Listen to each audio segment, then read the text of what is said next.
Shakti-driven budget. Our government sankared by three kartavya.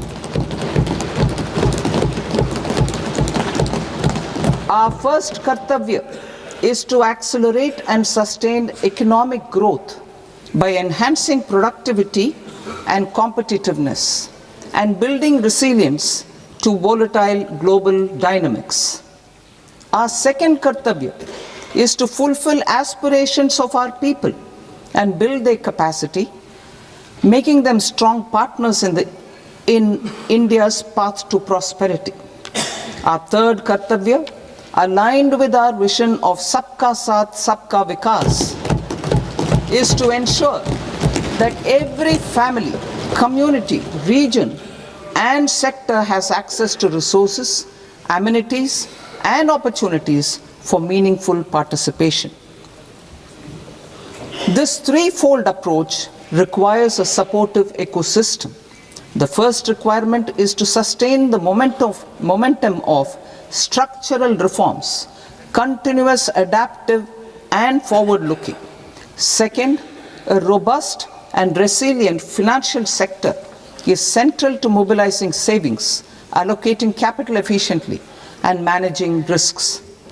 Third, cutting-edge technologies, including AI applications, can serve us as force multipliers for better governance. Reform Express. Our government has undertaken comprehensive reforms towards creating employment, boosting productivity, and accelerating growth. After the Prime Minister's announcement on Independence Day in 2025, over 350 reforms have been rolled out. This includes GST simplification, notification of labor codes, and rationalization of mandatory quality control orders. High-level committees have been formed, and in parallel, the central government is working with the state governments on deregulation and reducing compliance requirements. The Reform Express is well on its way and will maintain its momentum to help us fulfill our kartavya. I now move to specific proposals. Under our first kartavya, to accelerate and sustain economic growth, I propose interventions in 6 areas. 1. Scaling up manufacturing in 7 strategic and frontier sectors. 2. Rejuvenating legacy industrial sectors.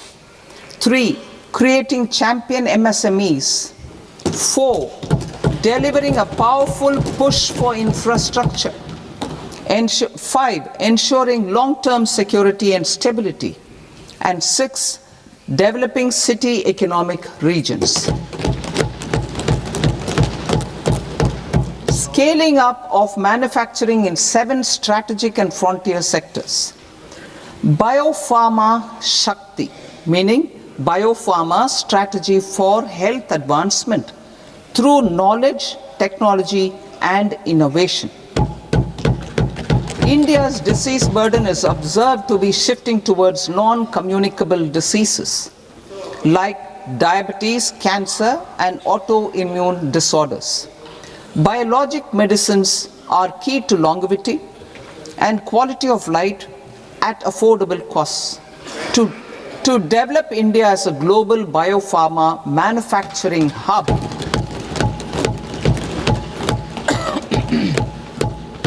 I propose the Biopharma Shakti with an outlay of 10,000 crores over the next 5 years.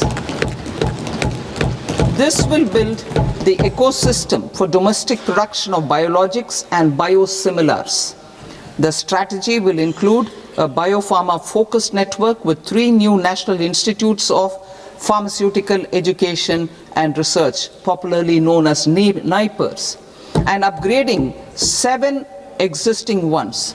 It will also create a network of 1,000 accredited India clinical trials sites We propose to strengthen the Central Drug Standard Control Organization to meet global standards and approve timeframes through and approval timeframes through a dedicated scientific review cadre and specialists.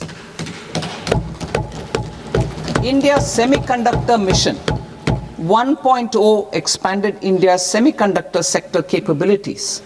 Building on this, we will launch ISM 2.0 to produce equipment and materials, design full-stack Indian IP, and fortify supply chains. We will also focus on industry-led research and training centers to develop technology and skilled workforce. The Electronics Components Manufacturing Scheme, launched in April 2025 with an outlay of 22,919 crores, already has investment commitments at double the targets. We propose to increase the outlay to 40,000 crores to capitalize on this momentum.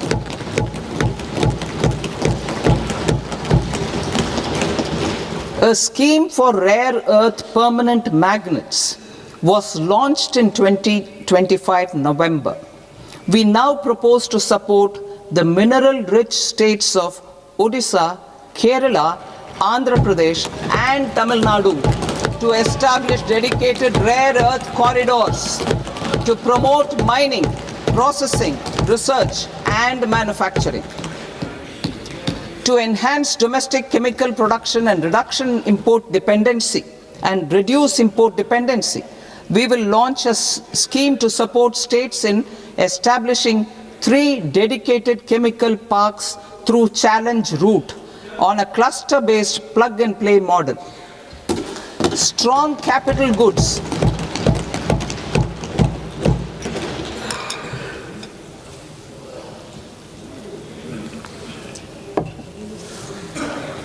Strong capital goods capability is a determinant of productivity and quality across different sectors. Towards building this capacity, I propose the following.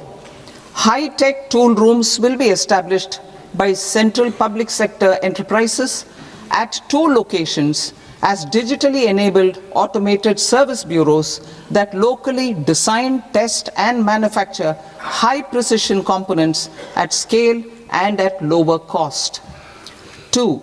A scheme for enhancement of construction and infrastructure equipments will be introduced to strengthen domestic manufacturing of high value and technologically advanced CIE.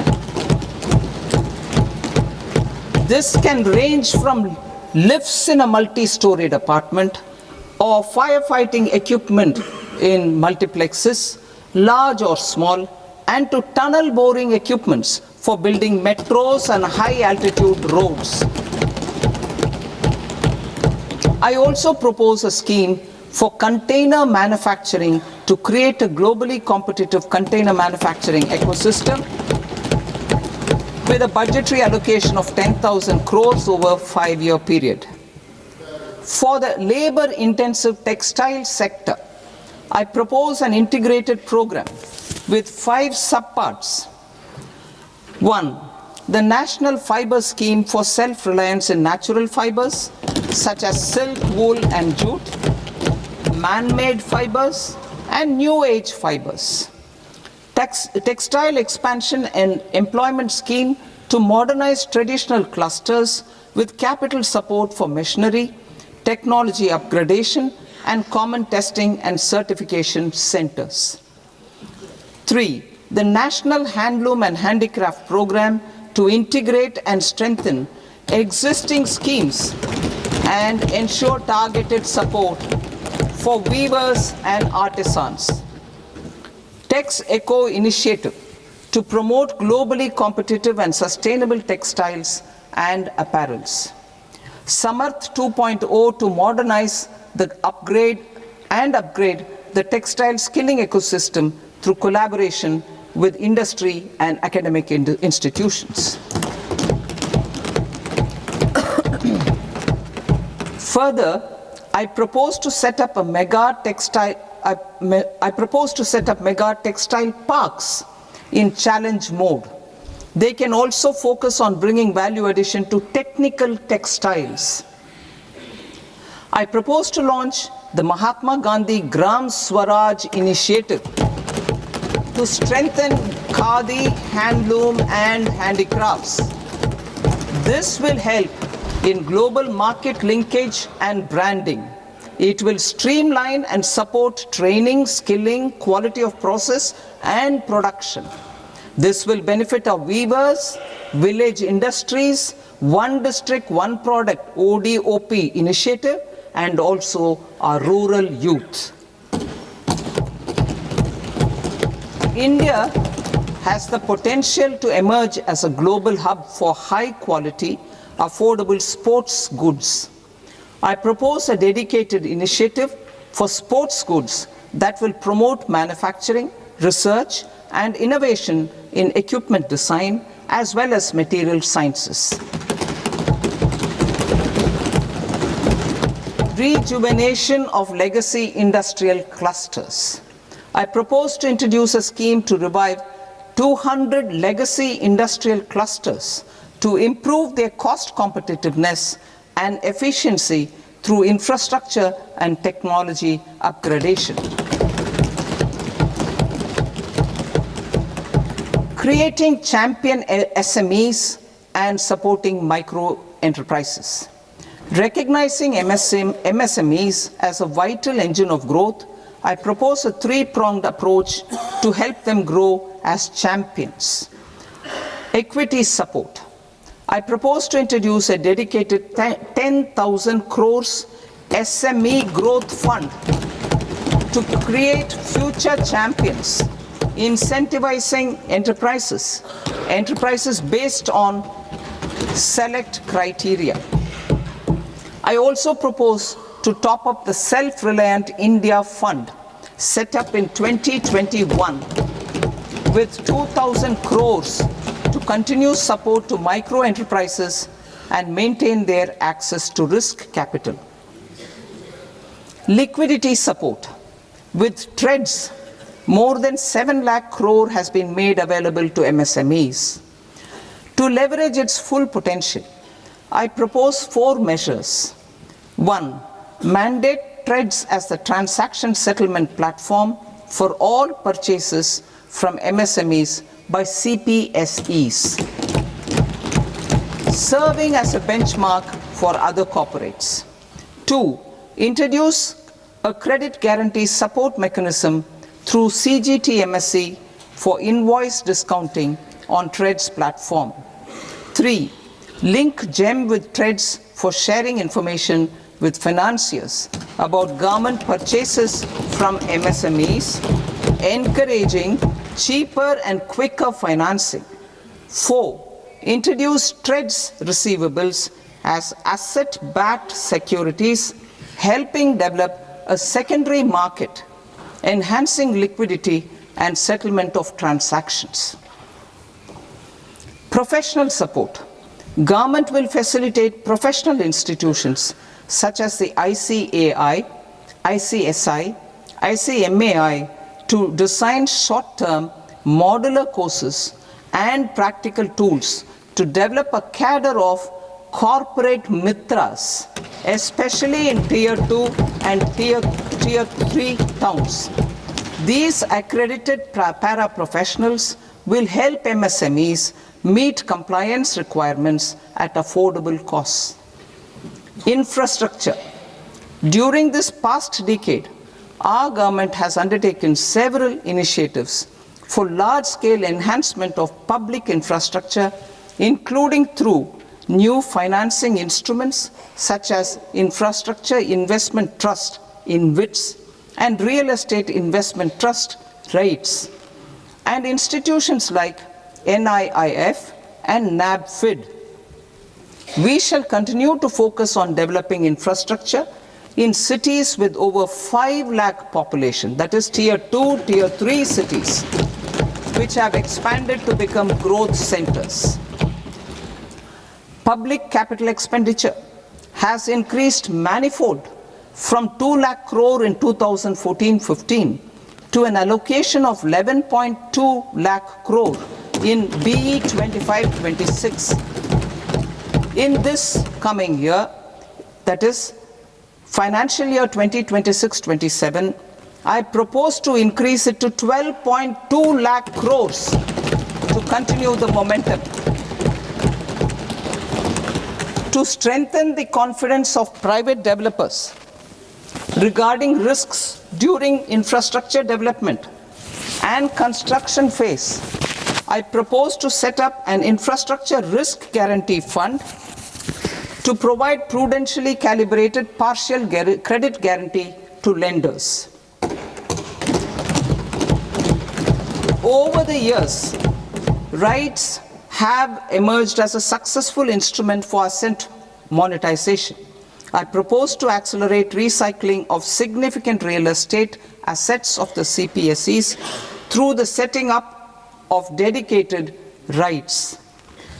To promote environmentally sustainable movement of cargo, I propose to 1. Establish new dedicated freight corridors connecting Dankuni in the east to Surat in the west. Operationalize 20 new national waterways over the next 5 years. Starting with National Waterways 5 in Orissa to connect mineral-rich areas of Talcher and Angul and industrial centers like Kalinga Nagar to the ports of Paradeep and Dhamra. Training institutes will be set up as regional centers of excellence for development of required manpower for these waterways. This will benefit youth in the entire stretch of the waterways to train and acquire skills. Further, a ship repair ecosystem catering to inland waterways will also be set up at Varanasi and Patna. And C. Launch a coastal cargo promotion scheme for incentivizing a modal shift from rail to road to increase the share of inland waterways and coastal shipping from 6% to 12% by 2047. To enhance last mile and remote connectivity and promote tourism, I propose to give incentives to indigenize manufacturing of seaplanes. A seaplane VGF scheme will be also introduced to provide support for operations. Carbon capture, utilization and storage. Aligning with the roadmap launched in December 2025, the carbon capture, utilization and storage technologies at scale will achieve higher readiness and in end-use application across 5 industrial sectors, including power, steel, cement, refineries, and chemicals. An outlay of 20,000 crore is proposed over the next 5 years for this purpose. City economic regions. Cities are India's engines of growth, innovation, and opportunities. We shall now focus on Tier 2, Tier 3 cities, and even temple towns, which need modern infrastructure and basic amenities. This budget aims to further amplify the potential of cities to deliver the economic power of agglomerations by mapping city economic regions based on their specific growth drivers. An allocation of 5,000 crore per CER over 5 years is proposed for implementing their plans through a challenge mode with a reform-cum-result-based financing mechanism. In order to promote environmentally sustainable passenger systems, we will develop 7 high-speed rail corridors between cities as growth connectors, namely Mumbai to Pune, Pune to Hyderabad, Hyderabad to Bengaluru, Hyderabad to Chennai, Chennai to Bengaluru, Delhi to Varanasi, Varanasi to Siliguri.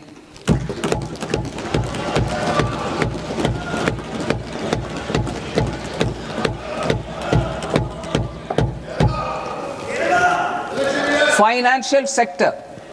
The Indian banking sector today is characterized by strong balance sheet, historic highs in profitability, improved asset quality, and coverage exceeding 98% of villages in the country. At this juncture, we are well placed to futuristically evaluate the measures needed to continue on the path of reform-led growth of this sector. I propose setting up a high-level committee on banking for Vikasit Bharat.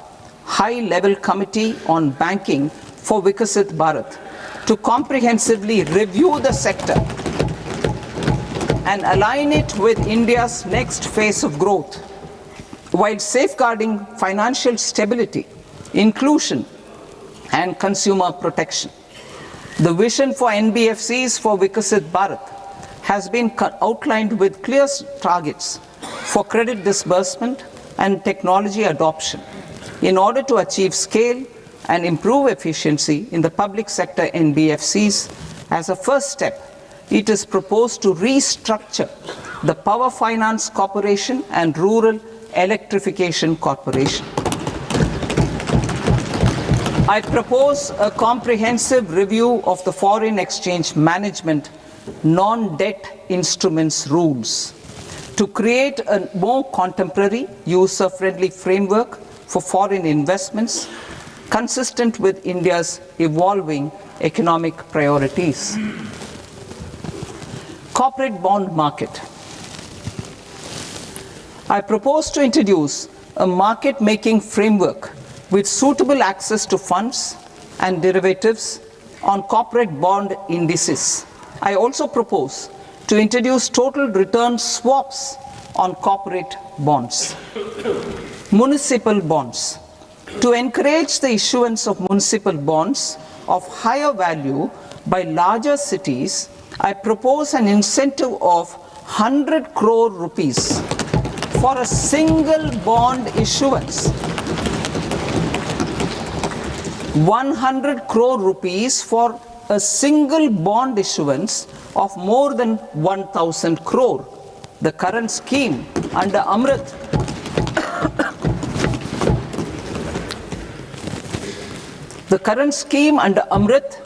which incentivizes issuances up to 200 crores only, will also continue to support smaller and medium towns.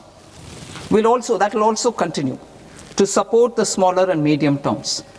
Ease of doing business. Individual persons resident outside India, PROI, will be permitted to invest in equity instruments of listed Indian companies through the portfolio investment scheme.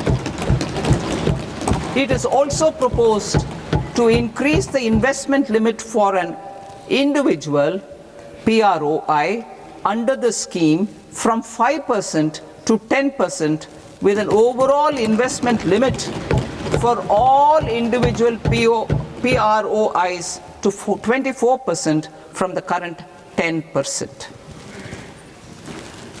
Emerging technologies including AI. 21st century is technology driven. Adoption of technology is for the benefit of all people. Farmers in the field, women in STEM, youth keen to upskill, and Divyangjan to access newer opportunities. The government has taken several steps to support new technologies through AI Mission, National Quantum Mission, Anusandhan National Research Fund, and Research and Development and Innovation Fund. Our second kartavya is to fulfill aspirations and build capacities. Close to 25 crore individuals have come out of multi-dimensional poverty through a decade of our government's sustained and reform-oriented efforts.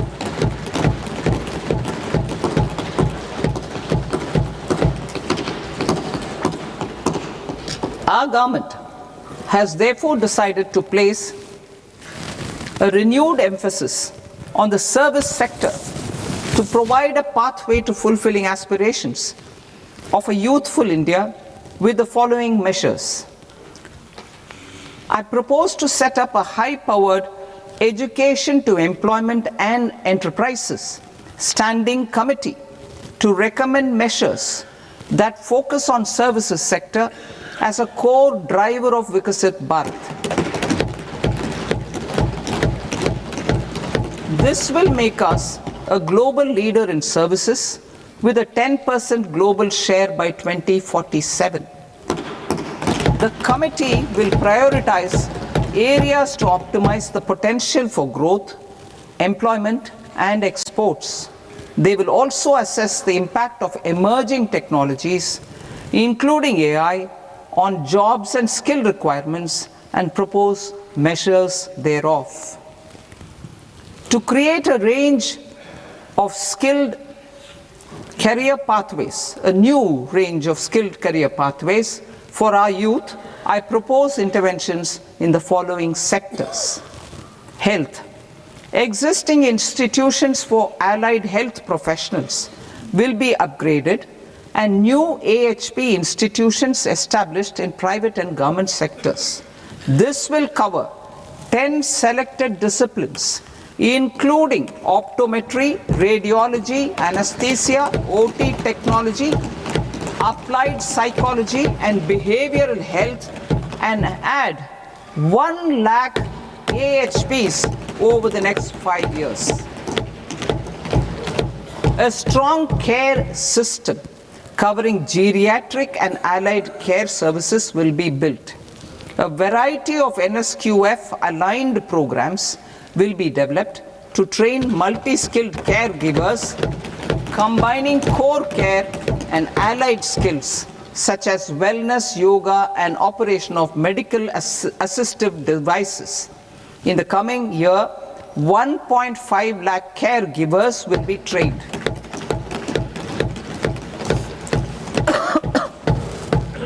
Hubs for medical value tourism.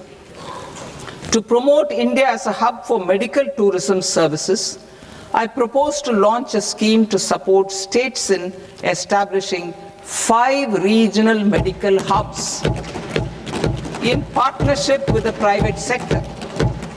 These hubs will serve as integrated healthcare complexes that combine medical, educational, and research facilities.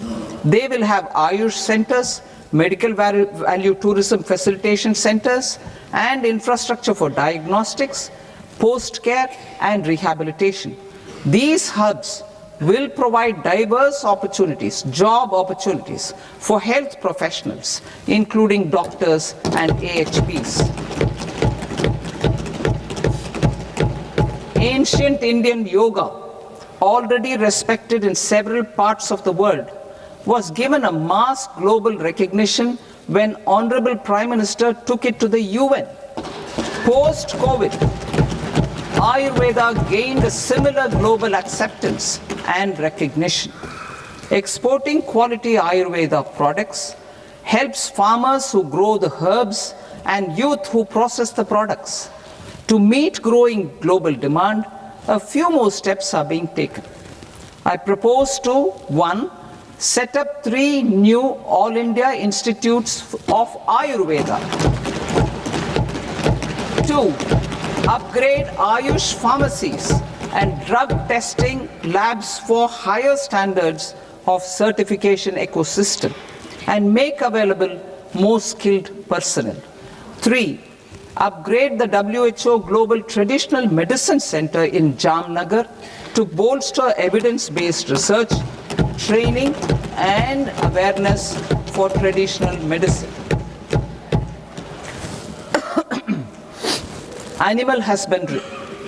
Livestock contributes to close to 16% of farm income, including of poor and marginal households.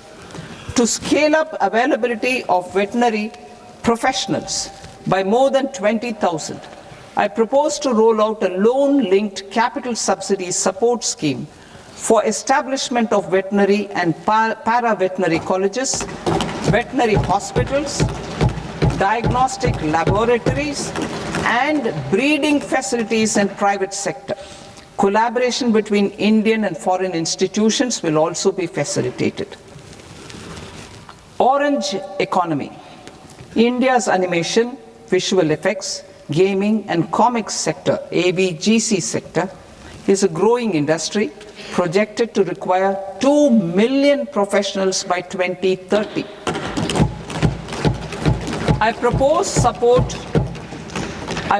to support the Indian Institute of Creative Technologies, Mumbai, in setting up AVGC content creator labs in 15,000 secondary schools all over the country and 500 colleges. The Indian design industry is expanding rapidly, and yet there is a shortage of Indian designers. I propose to establish, through Challenge Route, a new National Institute of Design to boost design education and development in the eastern region of India. Education. Our government will support states through Challenge Route in creating 5 university townships in the vicinity of major industrial and logistics corridors. These planned academic zones will host multiple universities, colleges and research institutions, skill centers and residential complexes. In higher education, STEM institutions, prolonged hours of study and laboratory work pose some challenges for girl students.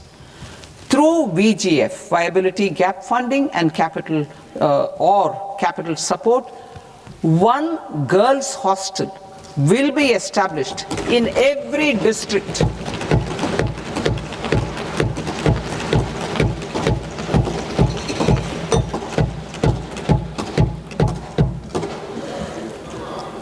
To promote astrophysics and astronomy via immersive experiences. 4 telescope infrastructure facilities will be set up or upgraded. The National Large Solar Telescope, the National Large Optical Infrared Telescope, the Himalayan Chandra Telescope, and the Cosmos 2 Planetarium. Tourism. The tourism sector has the potential to play a large role in the employment generation, forex earnings, and expanding the local economy. I propose to set up a National Institute of Hospitality by upgrading the existing National Council for Hotel Management and Catering Technology. It will function as a bridge between academia, industry, and government. I also propose a pilot scheme for upskilling 10,000 guides in 20 iconic tourist sites through a standardized, high-quality, 12-week training course in hybrid mode in collaboration with the Indian Institute of Management. A national destination digital knowledge grid will be established to digitally document all places of significance, cultural, spiritual, and heritage. This initiative will create a new ecosystem of jobs for local researchers, historians, content creators, and technology partners. India has the potential and opportunity to offer world-class trekking and hiking experience. We will develop ecologically sustainable mountain trails in Himachal Pradesh, Uttarakhand, and Jammu Kashmir. Also in Araku Valley in the Eastern Ghats and Podigai Malai in the Western Ghats. Turtle trails along key nesting sites in the coastal areas of Odisha, Karnataka, and Kerala. And 3 bird watching trails along the Pulikat Lake in Andhra Pradesh, Tamil Nadu. It's on the border. Under the visionary leadership of Honorable Prime Minister, we established the International Big Cat Alliance in 2024. This year, India is hosting the first ever Global Big Cat Summit, where heads of governments and ministers from 95 range countries will deliberate on collective strategies for conservation. Heritage and culture tourism. I propose to develop 15 archaeological sites, including Lothal, Dholavira, Rakhi-Gadi, Adichanallur, Sarnath, Hastinapur, and Leh Palace into vibrant experiential cultural destinations. Excavated landscapes will be open to the public through curated walkways. Immersive storytelling skills and technologies will be introduced to help conservation labs, interpretation centers, and guides. The sports sector provides multiple means of employment, skilling, and job opportunities. Taking forward the systematic nurturing of sports talent which is set in motion through the Khelo India program earlier, I propose to launch a Khelo India mission to transform the sports sector over the next decade. The mission will facilitate an integrated talent development pathway supported by training centers which are foundational, intermediate, and elite levels. B, systematic development of coaches and support staff. C, integration of sports science and technology. D, competitions and leagues to promote sports culture and provide platforms. And E, development of sports infrastructure for training and competition. Our third Kartavya aligns with our vision of Sabka Saath, Sabka Vikas towards Vikasit Bharat. This requires targeted efforts for 1. Increasing farmer incomes through productivity enhancement and entrepreneurship, with special attention to small and marginal farmers. B. Empowering Divyangjan through access to livelihood opportunities, training, and high-quality assistive devices. C. Empowering the vulnerable to access mental health and trauma care. D. Focus on the Purvodaya states and the Northeast region to accelerate development and employment opportunities. Fisheries. We will undertake initiatives for integrated development of 500 reservoirs and Amrit Sarovars. 2. Strengthen the fisheries value chain in coastal areas and enable market linkages involving startups and women-led groups together with fish farmer producer organizations. Animal husbandry. To provide quality employment opportunities in rural and peri-urban areas, we will support the animal husbandry sector in entrepreneurship development through A. A credit-linked subsidy program. B. Scaling up and modernization of livestock enterprises. C. Enhanced creation of livestock, dairy, and poultry. Enhanced creation of livestock, dairy, and poultry-focused integrated value chains. And D. Encourage creation of livestock farmer-producer organizations. High-value agriculture.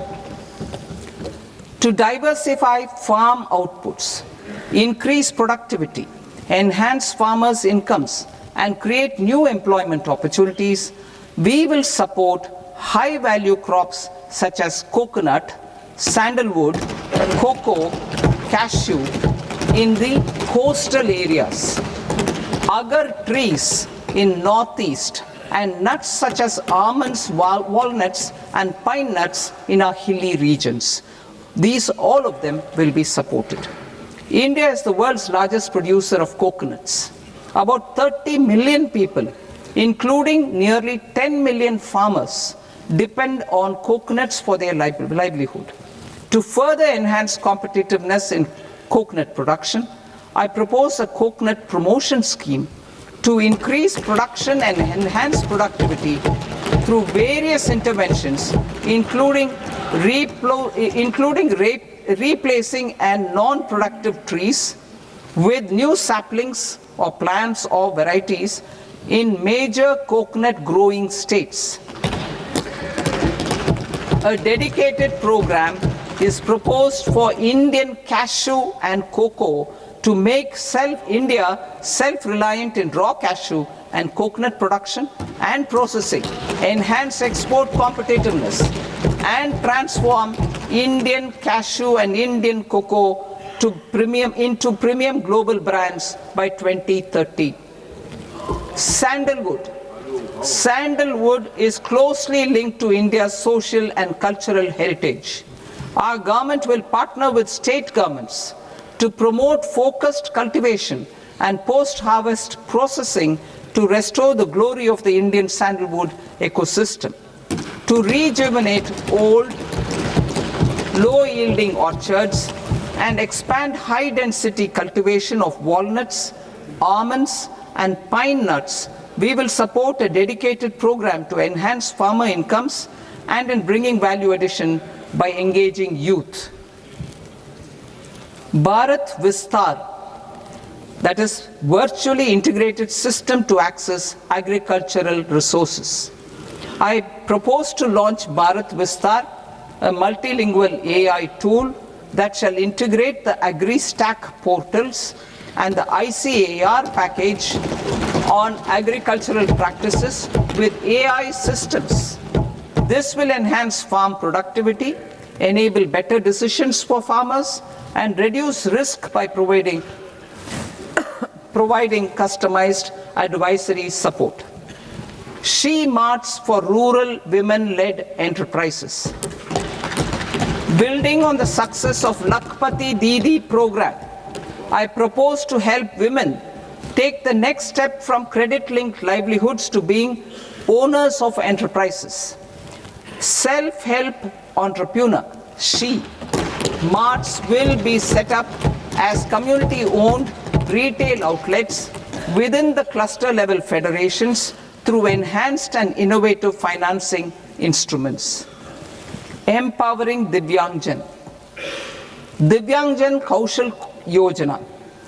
Information technology, AVGC sectors, hospitality and food and beverages sectors often offer task-oriented and process-driven roles which are suitable for Divyangjan. We will ensure dignified livelihood opportunities through industry-relevant and customized training specific to each Divyangjan group. Divyang Sahara Yojana.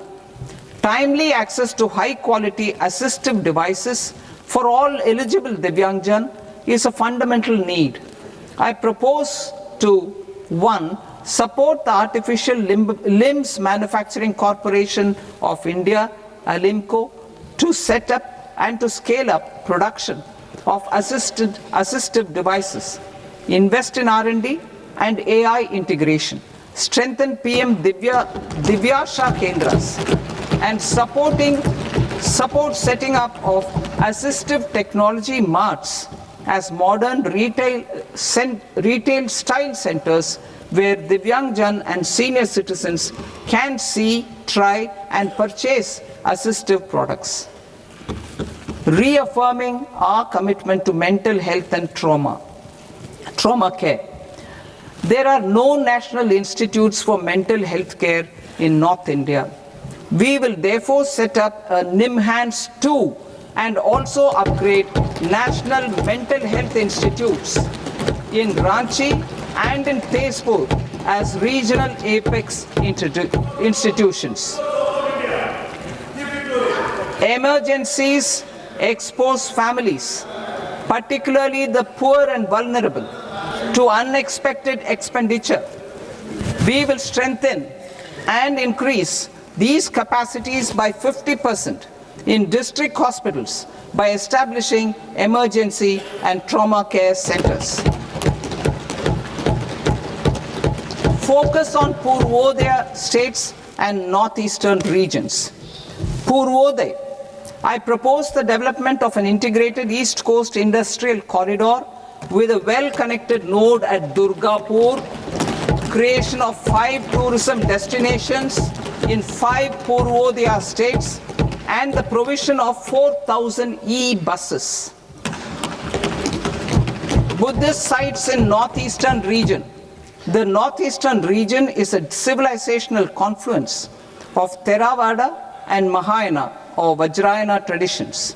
I propose to launch a scheme for development of Buddhist circuits in Arunachal Pradesh, Sikkim, Assam, Manipur, Mizoram, and Tripura. The scheme will cover preservation of temples and monasteries, pilgrimage interpretation centers, connectivity, and pilgrim amenities. 16th Finance Commission.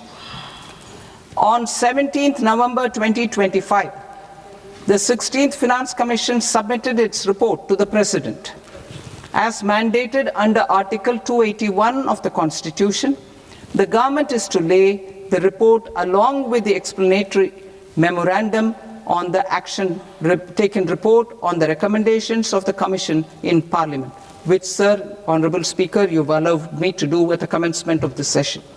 The government has accepted the recommendation of the Commission to retain the vertical share of devolution at 41%. As recommended by the Commission, I have provided 1.4 lakh crores of rupees to the states for the year 2026-2027 as Finance Commission grants. These include rural and urban local body and disaster management grants. Fiscal consolidation.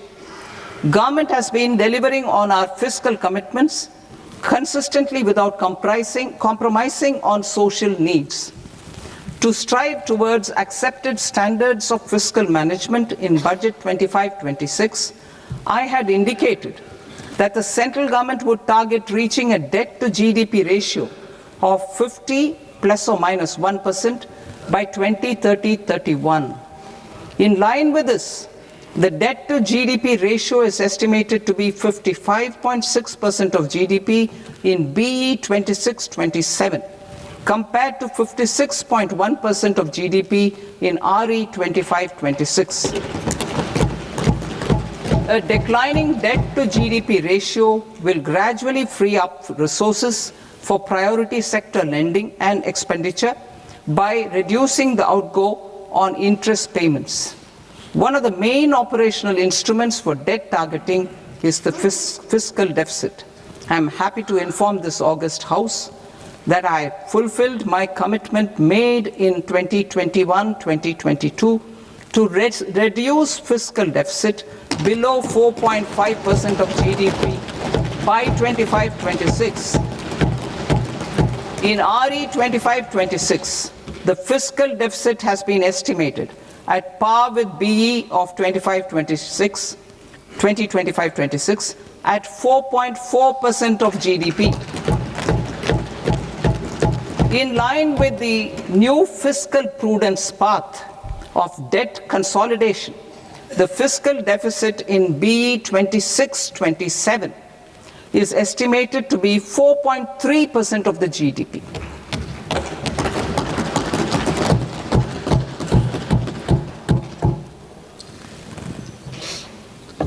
The revised estimates of the non-debt receipts are 34 lakh crore rupees, of which the centre's net tax receipts are 26.7 lakh crore.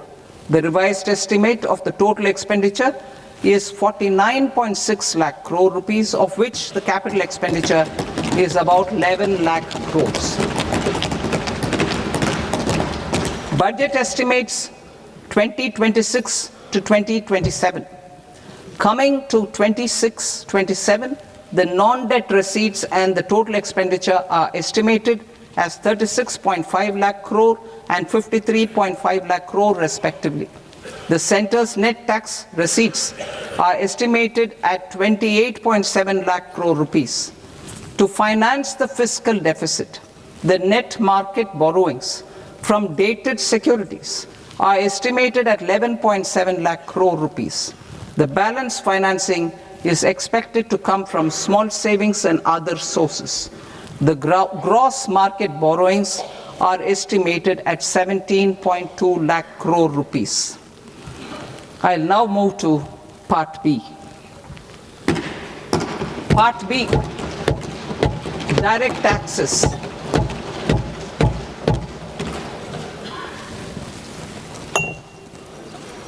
Honorable Speaker, sir, I now present my proposals on direct taxes. New Income Tax Act. In July 2024, I announced a comprehensive review of the Income Tax Act 1961. This was completed in a record time, and the Income Tax Act 2025 will come into effect from 1st April 2026. The simplified income tax rules and forms will be notified shortly, giving adequate time to taxpayers to acquaint themselves with its requirements. The forms have been redesigned such that ordinary citizens can comply without difficulty. Ease of living. I propose that any interest awarded by the Motor Accident Claims Tribunal to a natural person will be exempt from income tax, and any TDS on this account will be done away with. I propose to reduce TCS rate on the sale of overseas tour program package from the current 5% and 20% to 2% without any stipulation of amount. I propose to reduce TCS rate for pursuing education and for medical purposes under the Liberalized Remittance Scheme, popularly known as LRS, from 5% to 2%. Supply of manpower services is proposed to be specifically brought within the ambit of payment to contractors for the purpose of TDS to avoid ambiguity. Thus, TDS on these services will be at the rate of either 1% or 2% only. I propose a scheme for small taxpayers, wherein a rule-based automated process will enable obtaining a lower or nil deduction certificate instead of filing an application with the assessing officer. For the ease of taxpayer holding securities in multiple companies, I propose to enable depositories to accept Form 15G or Form 15H from the investor and provide it directly to various relevant companies. I propose to extend time available for revising returns from 31st December to up to 31st March with the payment of a nominal fee. I also propose to stagger the timeline for filing of tax returns. Individuals with ITR 1 and ITR 2 returns will continue to file till 31st July, and non-audit business cases or trusts are proposed to be allowed time till 31st August. TDS on sale of immovable property by a non-resident is proposed to be deducted and deposited through resident buyers and his or her PAN-based challan instead of requiring a TAN, which is a temporary accounting number.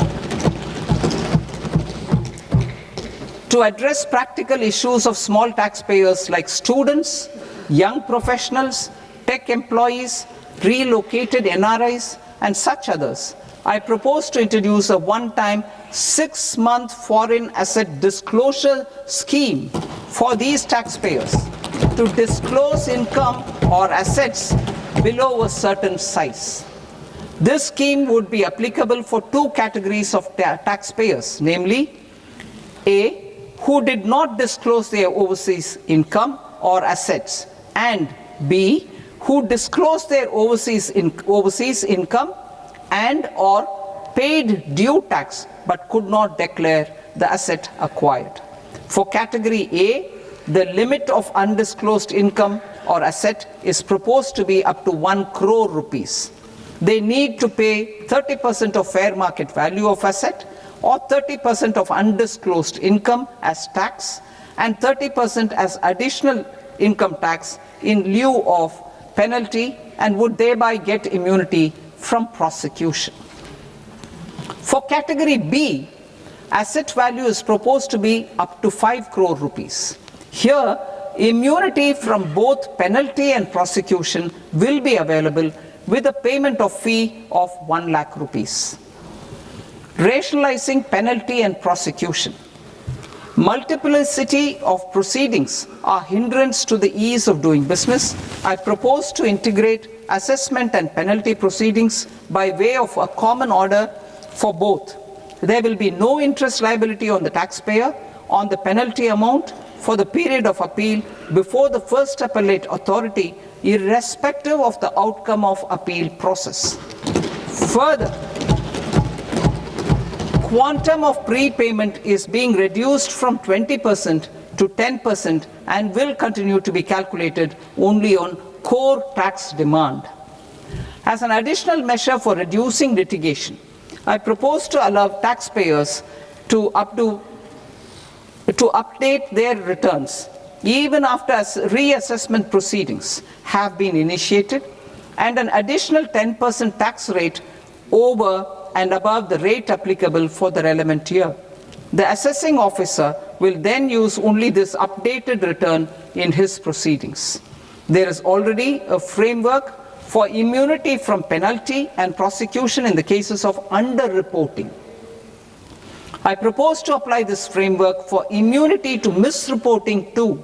However, in such a case, the taxpayer will need to pay 100% of the tax amount as an additional income tax over and above the tax and interest due.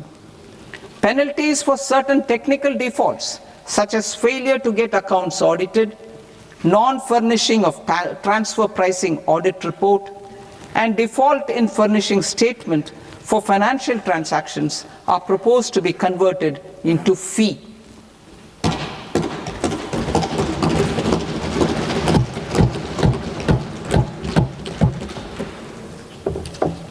I propose to rationalize prosecution framework under Income Tax Act while maintaining a careful balance for deterrence in some serious offence. Non-production of books of account and documents and requirement of TDS payment where payment is made in kind are being decriminalized. Further, minor offences will attract fine only.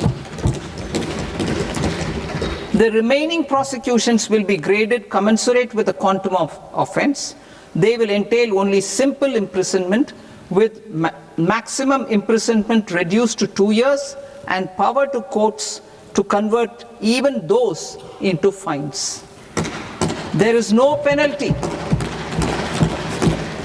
There is no penalty presently for non-disclosure of non-immovable foreign assets with aggregate value less than 20 lakh rupees. I propose to also provide them with immunity from prosecution with retrospective effect from 1/10/2024.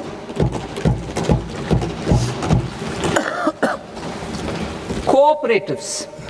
Deduction is already allowed to a primary cooperative society engaged in supplying milk, oilseeds, fruits or vegetables raised or grown by its members. I propose to extend this deduction to also include supply of cattle feed and cotton seed produced by its members. I propose to allow inter-cooperative society dividend income as deduction under the new tax regime to the extent it is further distributed to its members.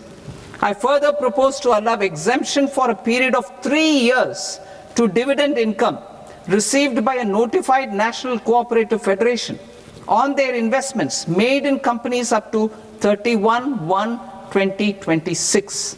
This exemption would be allowed only for dividends further distributed to its member cooperatives. Supporting IT sector as India's growth engine. India is a global leader in software development services, IT-enabled services, knowledge process outsourcing services, and contract R&D services relating to software development. These businesses and their segments are quite interconnected with each other. All these services are proposed to be clubbed under a single category of information technology services with a common safe harbor margin of 15.5% applicable to all. The threshold for availing safe harbor for IT services is being enhanced substantially from 300 crore rupees to 2,000 crore rupees. Safe harbor for IT services shall be approved by an automated rule-driven process without any need for tax officer to examine and accept the application. Once applied by an IT services company, the same safe harbor can be continued for a period of 5 years at a stretch at its choice. For IT services companies who want to conclude advanced pricing agreement, APA, I propose to fast-track unilateral APA process for IT services and endeavor to conclude it within a period of 2 years. The period of 2 years can be extended by a further period of 6 months on taxpayers' request. I propose to extend the facility of modified returns available to the entity entering APA to its associated entities also. Attracting global business and investment. Recognizing the need to enable critical infrastructure and boost investment in data centers, I propose to provide tax holiday till 2047 to any foreign company that provides cloud services to customers globally by using data center services from India. It will, however, need to provide services to Indian customers through an Indian reseller entity. I also propose to provide a safe harbor of 15% on cost in case the company providing data center services from India is a related entity. To harness the efficiency of just-in-time logistics for electronic manufacturing, I propose to provide safe harbor to non-residents for component warehousing in a bonded warehouse at a profit margin of 2% of the invoice value. The resultant tax of about 0.7% will be much lower than in competing jurisdictions. To provide fillip to toll manufacturing in India, I propose to provide exemption from income tax for 5 years to any non-resident who provides capital goods, equipment, or tooling to any toll manufacturer in a bonded zone. To encourage vast pool of global talent to work in India for a longer period of time, I propose to provide exemption to global, non-India sourced income of a non-resident expert for a stay period of 5 years under notified schemes. I propose to provide exemption from minimum alternate tax, the MAT, to all non-residents who pay tax on presumptive basis. Tax administration. I propose to constitute a joint committee of Ministry of Corporate Affairs and Central Board of Direct Taxes for incorporating the requirements of income computation and disclosure standards, the ICDS, in the Indian Accounting Standards, IND AS itself. Separate accounting requirement based on ICDS will be done away with from the tax year 27-28. To support Prime Minister Modi's vision of homegrown accounting and advisory firms to become global leaders, I propose to rationalize the definition of accountant for the purposes of safe harbor rules. Other tax proposals. Change in taxation of buyback was brought in to address the improper use of buyback route by promoters. In the interest of minority shareholders, I propose to tax buyback for all types of shareholders as capital gains. However, to disincentivize misuse of tax arbitrage, promoters will pay an additional buyback tax. This will make effective tax 22% for corporate promoters. For non-corporate promoters, the effective tax will be 30%.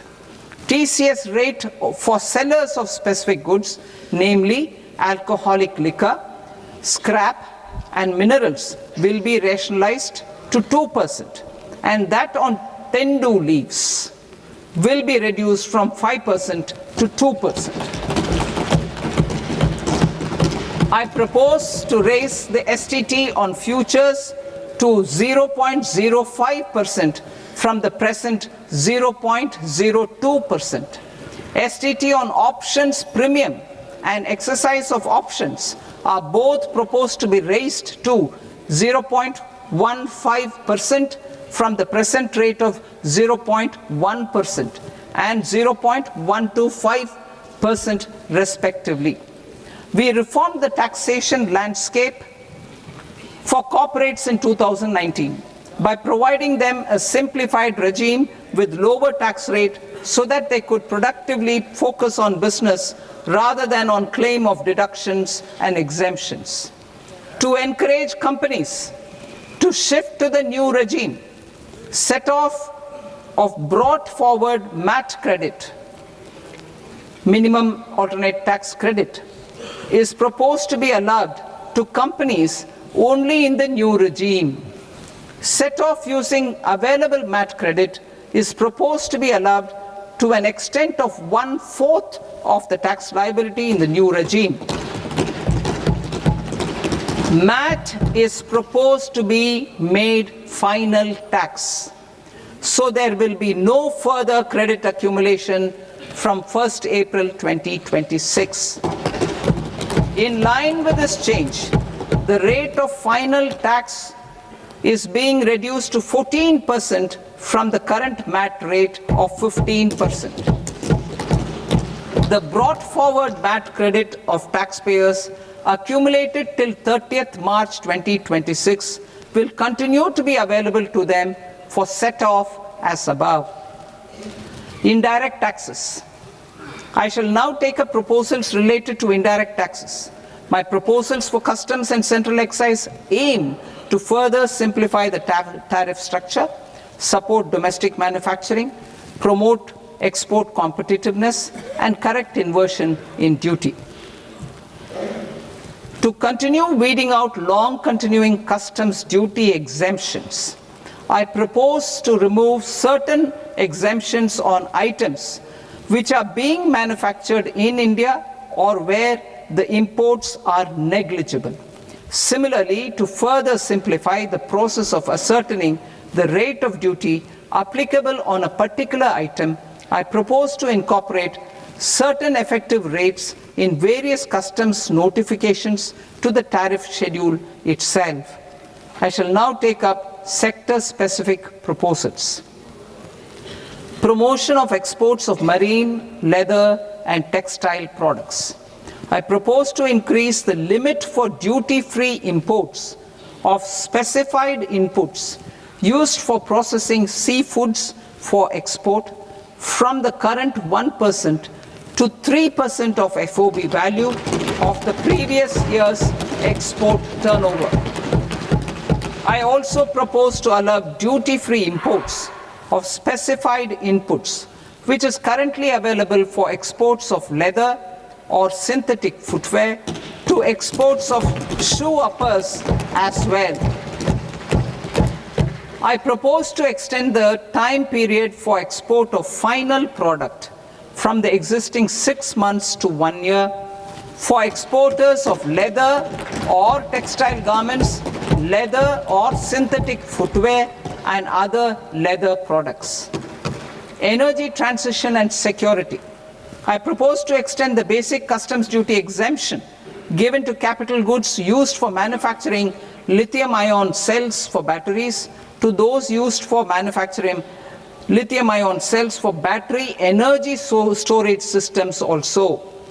I propose to exempt basic customs duty on import of sodium antimonate for use in manufacture of solar glass. Nuclear power. I propose to extend the existing basic customs duty exemption on imports of goods required for nuclear power projects till the year 2035 and expand it for all nuclear plants irrespective of their capacity. Critical minerals. It is proposed to provide basic customs duty exemption to the import of capital goods required for the processing of critical minerals in India. Biogas blended CNG. I propose to exclude the entire value of biogas while calculating the central excise duty payable on biogas blended CNG. Civil and defense aviation. I propose to exempt basic customs duty on components and parts required for the manufacture of civilian training and other aircrafts. It is proposed to exempt basic customs duty on raw materials imported for the manufacture of parts of aircraft to be used in maintenance, repair, or overall requirements by units in the defense sector. Electronics. To deepen value addition in the consumer electronics sector, I propose to exempt basic customs duty on specified parts used in the manufacture of microwave ovens. Special economic zone. To address the concerns arising about utilization of capacity by manufacturing units in the special economic zones due to global trade disruptions, I propose as a special one-time measure to facilitate sales by eligible manufacturing units in SEZs to the domestic tariff area at concessional rates of duty. The quantity of such sales will be limited to a prescribed proportion of their exports. Necessary regulatory changes will be undertaken to operationalize the measures while ensuring level playing field for the units working in the DTA. Ease of living.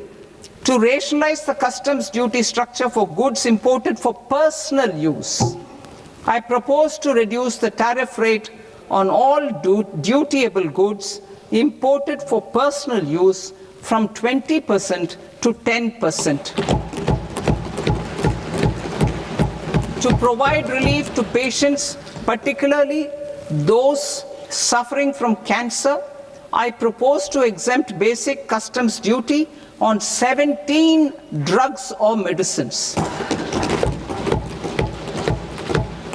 I propose also to add 7 more rare diseases for the purposes of exempting import duties on personal imports of drugs, medicines, and food for special medical purposes used in their treatment.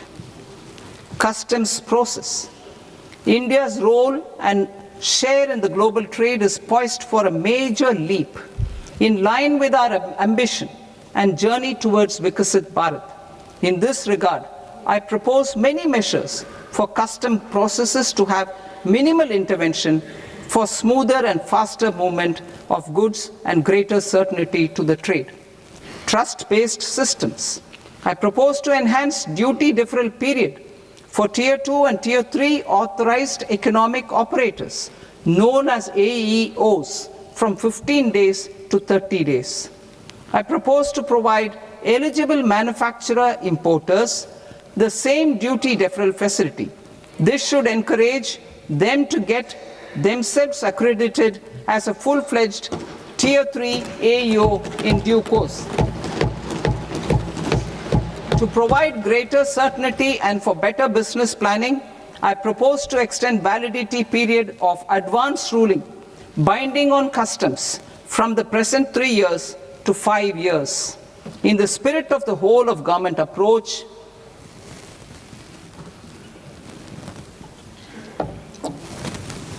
government agencies will be encouraged to leverage AEO accreditation for preferential treatment in clearing their cargo. Regular importers with trusted long-standing supply chains will be recognized in the risk system so that the need for verification of their cargo every time can be minimized. Export cargo using electronic sealing. Export cargo using electronic sealing will be provided through clearance from the factory premises to the ship. For import of goods not needing any compliance, filing of bill of entry by a trusted importer and arrival of goods will automatically notify customs for completing their clearance formalities. This will enable goods to be released immediately on arrival. The customs warehouse framework will be transformed into a warehouse operator-centric system with a self-declarations, electronic tracking, and risk-based audit. These reforms will move away from the current system of officer-dependent approvals and reduce transaction delays and compliance costs. Ease of doing business. Approvals required for cargo clearance from various government agencies will be seamlessly processed through a single and interconnected digital window by the end of the financial year. Processes involved in clearance of food, drugs, plant, and animal and wildlife products, accounting for about 70% of interdicted cargo, will be operationalized on this system by April 2026 itself. For goods not having any compliance requirement, clearance will be done by customs immediately after online registration is completed by the importer, subject to the payment of duty. Customs integrated system will be rolled out in 2 years as a single integrated and scalable platform for all customs processes. Utilization of non-intrusive scanning with advanced imaging and AI technology for risk assessment will be expanded in a phased manner with the objective to scan every container across all the major ports. New export opportunities to support Indian fishermen to fully harness the economic value of marine resources beyond our territorial waters. The following measures will be taken. A. Fish catch by an Indian fishing vessel in exclusive economic zone or on the high seas will be made free of duty. Landing of such fish on foreign port will be treated as export of goods. Safeguards will be put in place to prevent misuse during fish catch, transit, or transshipment.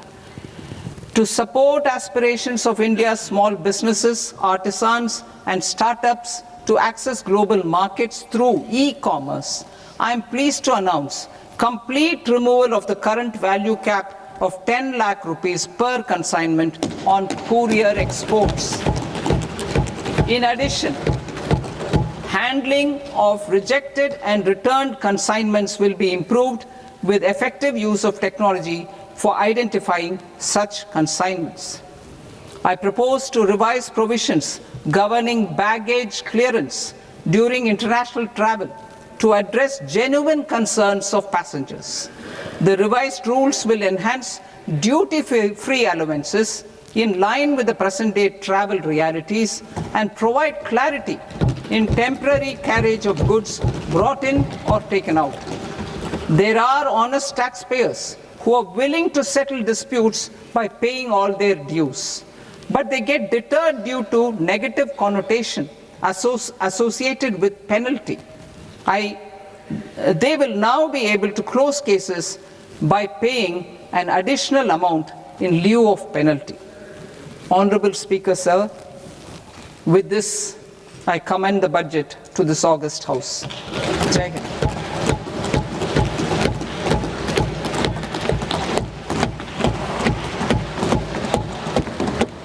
One and a half hours. Item number 3 माननीय वित्त मंत्री जी।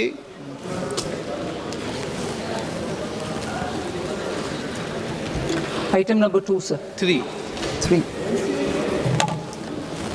Sir, with your permission, I rise to lay on the table of the following statements under Section 3(1) of the Fiscal Responsibility and Budget Management Act of 2003.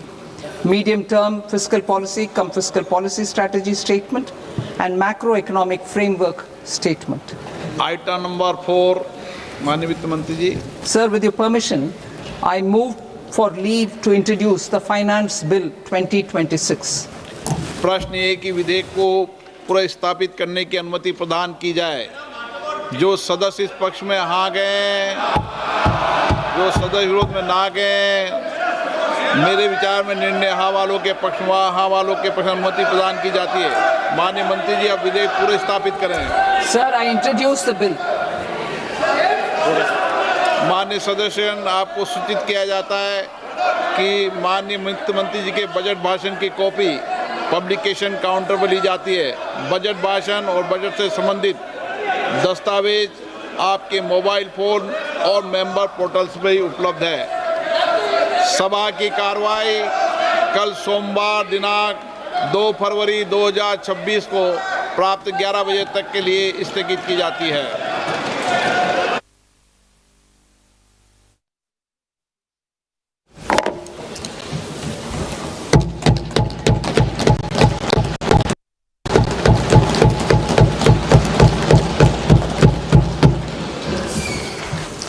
Honorable Speaker, sacred occasion of Magh Purnima and the birth anniversary of Guru Ravidas, I present the budget for the year 2026-2027. Since we assumed office 12 years ago, India's economic trajectory has been marked by stability, fiscal discipline, sustained growth, and moderate inflation. This is the result of conscious choices we have made, even in times heightened uncertainty and disruption. Our government, led by Honorable Prime Minister Modi, has decisively and consistently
ಎಸ್ 2026-27ನೇ ಸಾಲಿನ budget ಮಂಡನೆಯಾಗಿದೆ.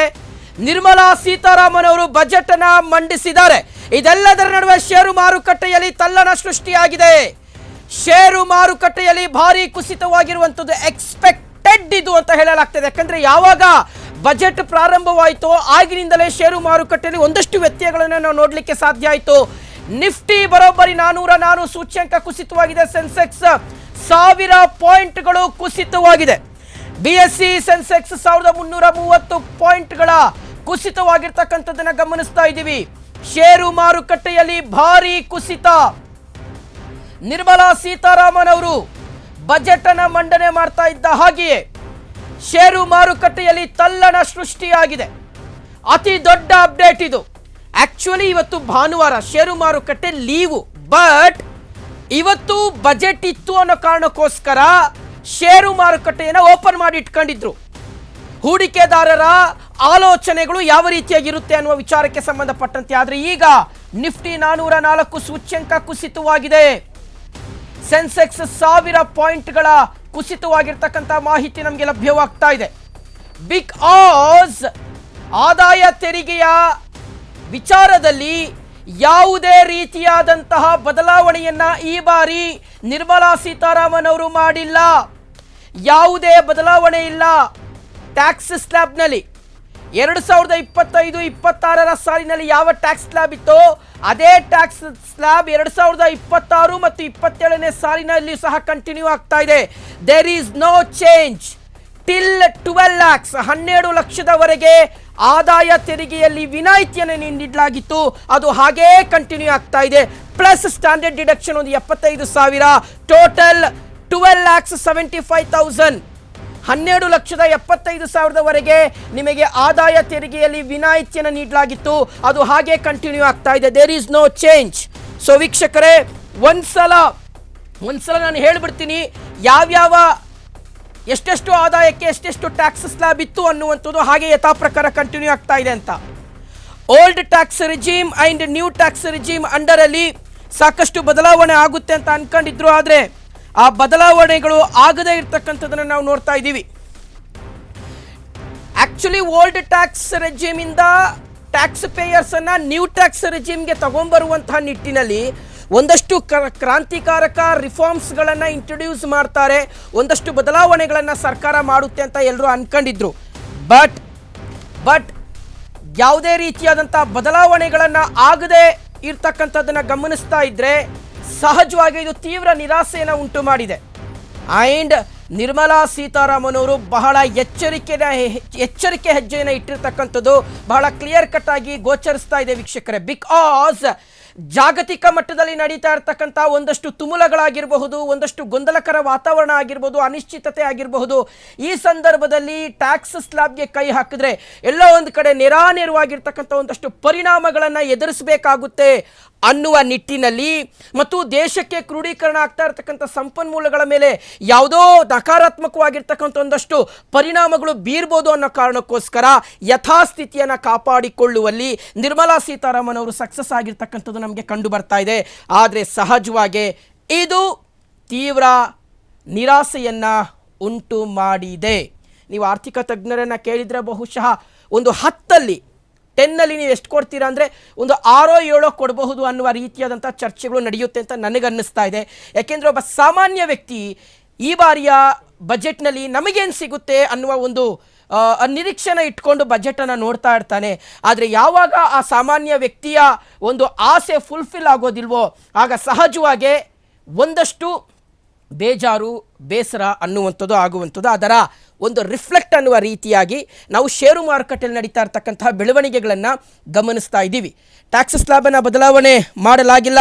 ಇನ್ನು ಷೇರು ಮಾರುಕಟ್ಟೆಯಲ್ಲಿ ತಲ್ಲಣ ಸೃಷ್ಟಿಯಾಗಿರ್ತಕ್ಕಂಥದ್ದನ್ನು ನಾವು ಗಮನಿಸ್ತಾ ಇದ್ದೀವಿ. ಇದು ಒಂದು ಕಡೆ. ಆದರೆ ಮಗದೊಂದು ಕಡೆ ಎಂಪ್ಲಾಯ್ಮೆಂಟ್ ಕ್ರಿಯೇಷನ್ಗೆ ಸಂಬಂಧಪಟ್ಟಂತೆ ಮೇಲ್ನೋಟಕ್ಕೆ ಎಲ್ಲೋ ಒಂದು ಕಡೆ ಒಂದಷ್ಟು ನೇರಾನೇರವಾಗಿ ಪರಿಣಾಮ ಬೀರುವ ರೀತಿಯಾದಂತಹ ರಿಫಾರ್ಮ್ಸನ್ನು ತರುವ ಪ್ರಯತ್ನವನ್ನು ನಿರ್ಮಲಾ ಸೀತಾರಾಮನ್ ಅವರು ಮಾಡಿದರೂ ಸಹ ಬಹಳ ಇನ್ ಡೀಟೇಲ್ ಆಗಿ ಹೋಗದೇ ಇರತಕ್ಕಂಥದ್ದು ಎಗೇನ್ ಇಲ್ಲಿ ಒಂದು ಬೇಸರವನ್ನು ಅಥವಾ ಒಂದಷ್ಟು ಅಸಮಾಧಾನವನ್ನು ಮೂಡಿಸಿರ್ತಕ್ಕಂಥದ್ದು ನಮಗೆ ಗೊತ್ತಾಗ್ತಾ ಇದೆ. Okay, yes okay, yes Vijayalakshmi, ಈಗ ನಾವು ಈ ಬಾರಿಯ ಕೇಂದ್ರ ಬಜೆಟ್ ಒಂದು ಜನಸಾಮಾನ್ಯರು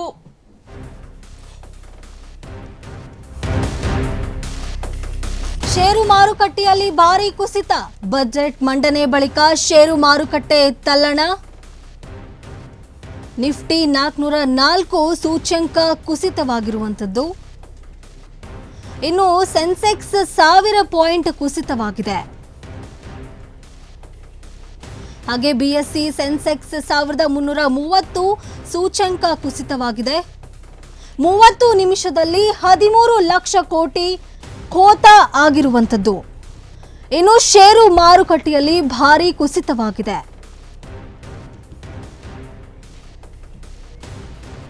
ಎಸ್, ದೇಶದ ಮುಂದಿನ ಸ್ಥಿತಿಗತಿಯನ್ನ ನಿರ್ಧರಿಸುವಂತಹ, ದೇಶದ ಮುಂದಿನ ಸರ್ವತೋಮುಖ ಬೆಳವಣಿಗೆಗೆ ಪೂರಕವಾಗುವಂತಹ ಅಂಶಗಳನ್ನು ನಿರೀಕ್ಷೆ ಇಟ್ಕೊಂಡಿದ್ದಂತಹ ದೇಶದ ಜನತೆಗೆ ಸಹಜವಾಗಿ ಒಂದು ನಿರಾಸೆಯಾಗಿದೆ. ಷೇರು ಮಾರುಕಟ್ಟೆಯಲ್ಲಿ ತಲ್ಲಣ ಉಂಟಾಗಿರ್ತಕ್ಕಂಥದ್ದು. ಇನ್ಫ್ಯಾಕ್ಟ್ ಪ್ರತಿ ಬಾರಿಯ ಬಜೆಟ್ ಮಂಡನೆಯಾದಂಥ ಸಂದರ್ಭದಲ್ಲಿ ಈ ಏರಿಳಿತ ಅನ್ನುವಂಥದ್ದು ಸಹಜವಾಗಿರ್ತಕ್ಕಂಥ ಪ್ರಕ್ರಿಯೆ. ಆದರೆ ಈ ರೀತಿಯಾದಂತಹ ಒಂದು ಭಾರಿ ಪ್ರಮಾಣದ ಡಿಫ್ರೆನ್ಸ್ ಏನು ಕಂಡು ಬರ್ತಾ ಇದೆ, 1000 ಪಾಯಿಂಟ್ಗಳ ಇಳಿಕೆ ಏನಿದೆ, ಇದು ನೇರಾನೇರವಾಗಿ ಆರ್ಥಿಕ ಸ್ಥಿತಿಗತಿಯ ಮೇಲೆ ಪರಿಣಾಮ ಬೀರಬಹುದಾದಂಥ ಲಕ್ಷಣಗಳು ಕಾಣಿಸ್ತಾ ಇದೆ. ನಾನು ಆಗಲೇ ಹೇಳ್ತಾ ಇದ್ದೆ, ಜಾಗತಿಕ ಅನಿಶ್ಚಿತತೆ ಅನ್ನುವಂಥದ್ದು, ಯುದ್ಧದ ಕಾರ್ಮೋಡ ಆವರಿಸಿಕೊಂಡಿರ್ತಕ್ಕಂಥದ್ದು, ವಿಶ್ವದ ದೊಡ್ಡಣ್ಣ ಅಮೆರಿಕ ನೇರಾನೇರವಾಗಿ ಭಾರತ ಸೇರಿದ ಹಾಗೆ ಒಂದಷ್ಟು ಅಭಿವೃದ್ಧಿ ಹೊಂದಿರತಕ್ಕಂಥ ದೇಶಗಳ ಮೇಲೆ ತೆರಿಗೆ ಸಮರವನ್ನು ಸಾರಿರ್ತಕ್ಕಂಥ ಪೊರೆಯಾಗಿರಬಹುದು.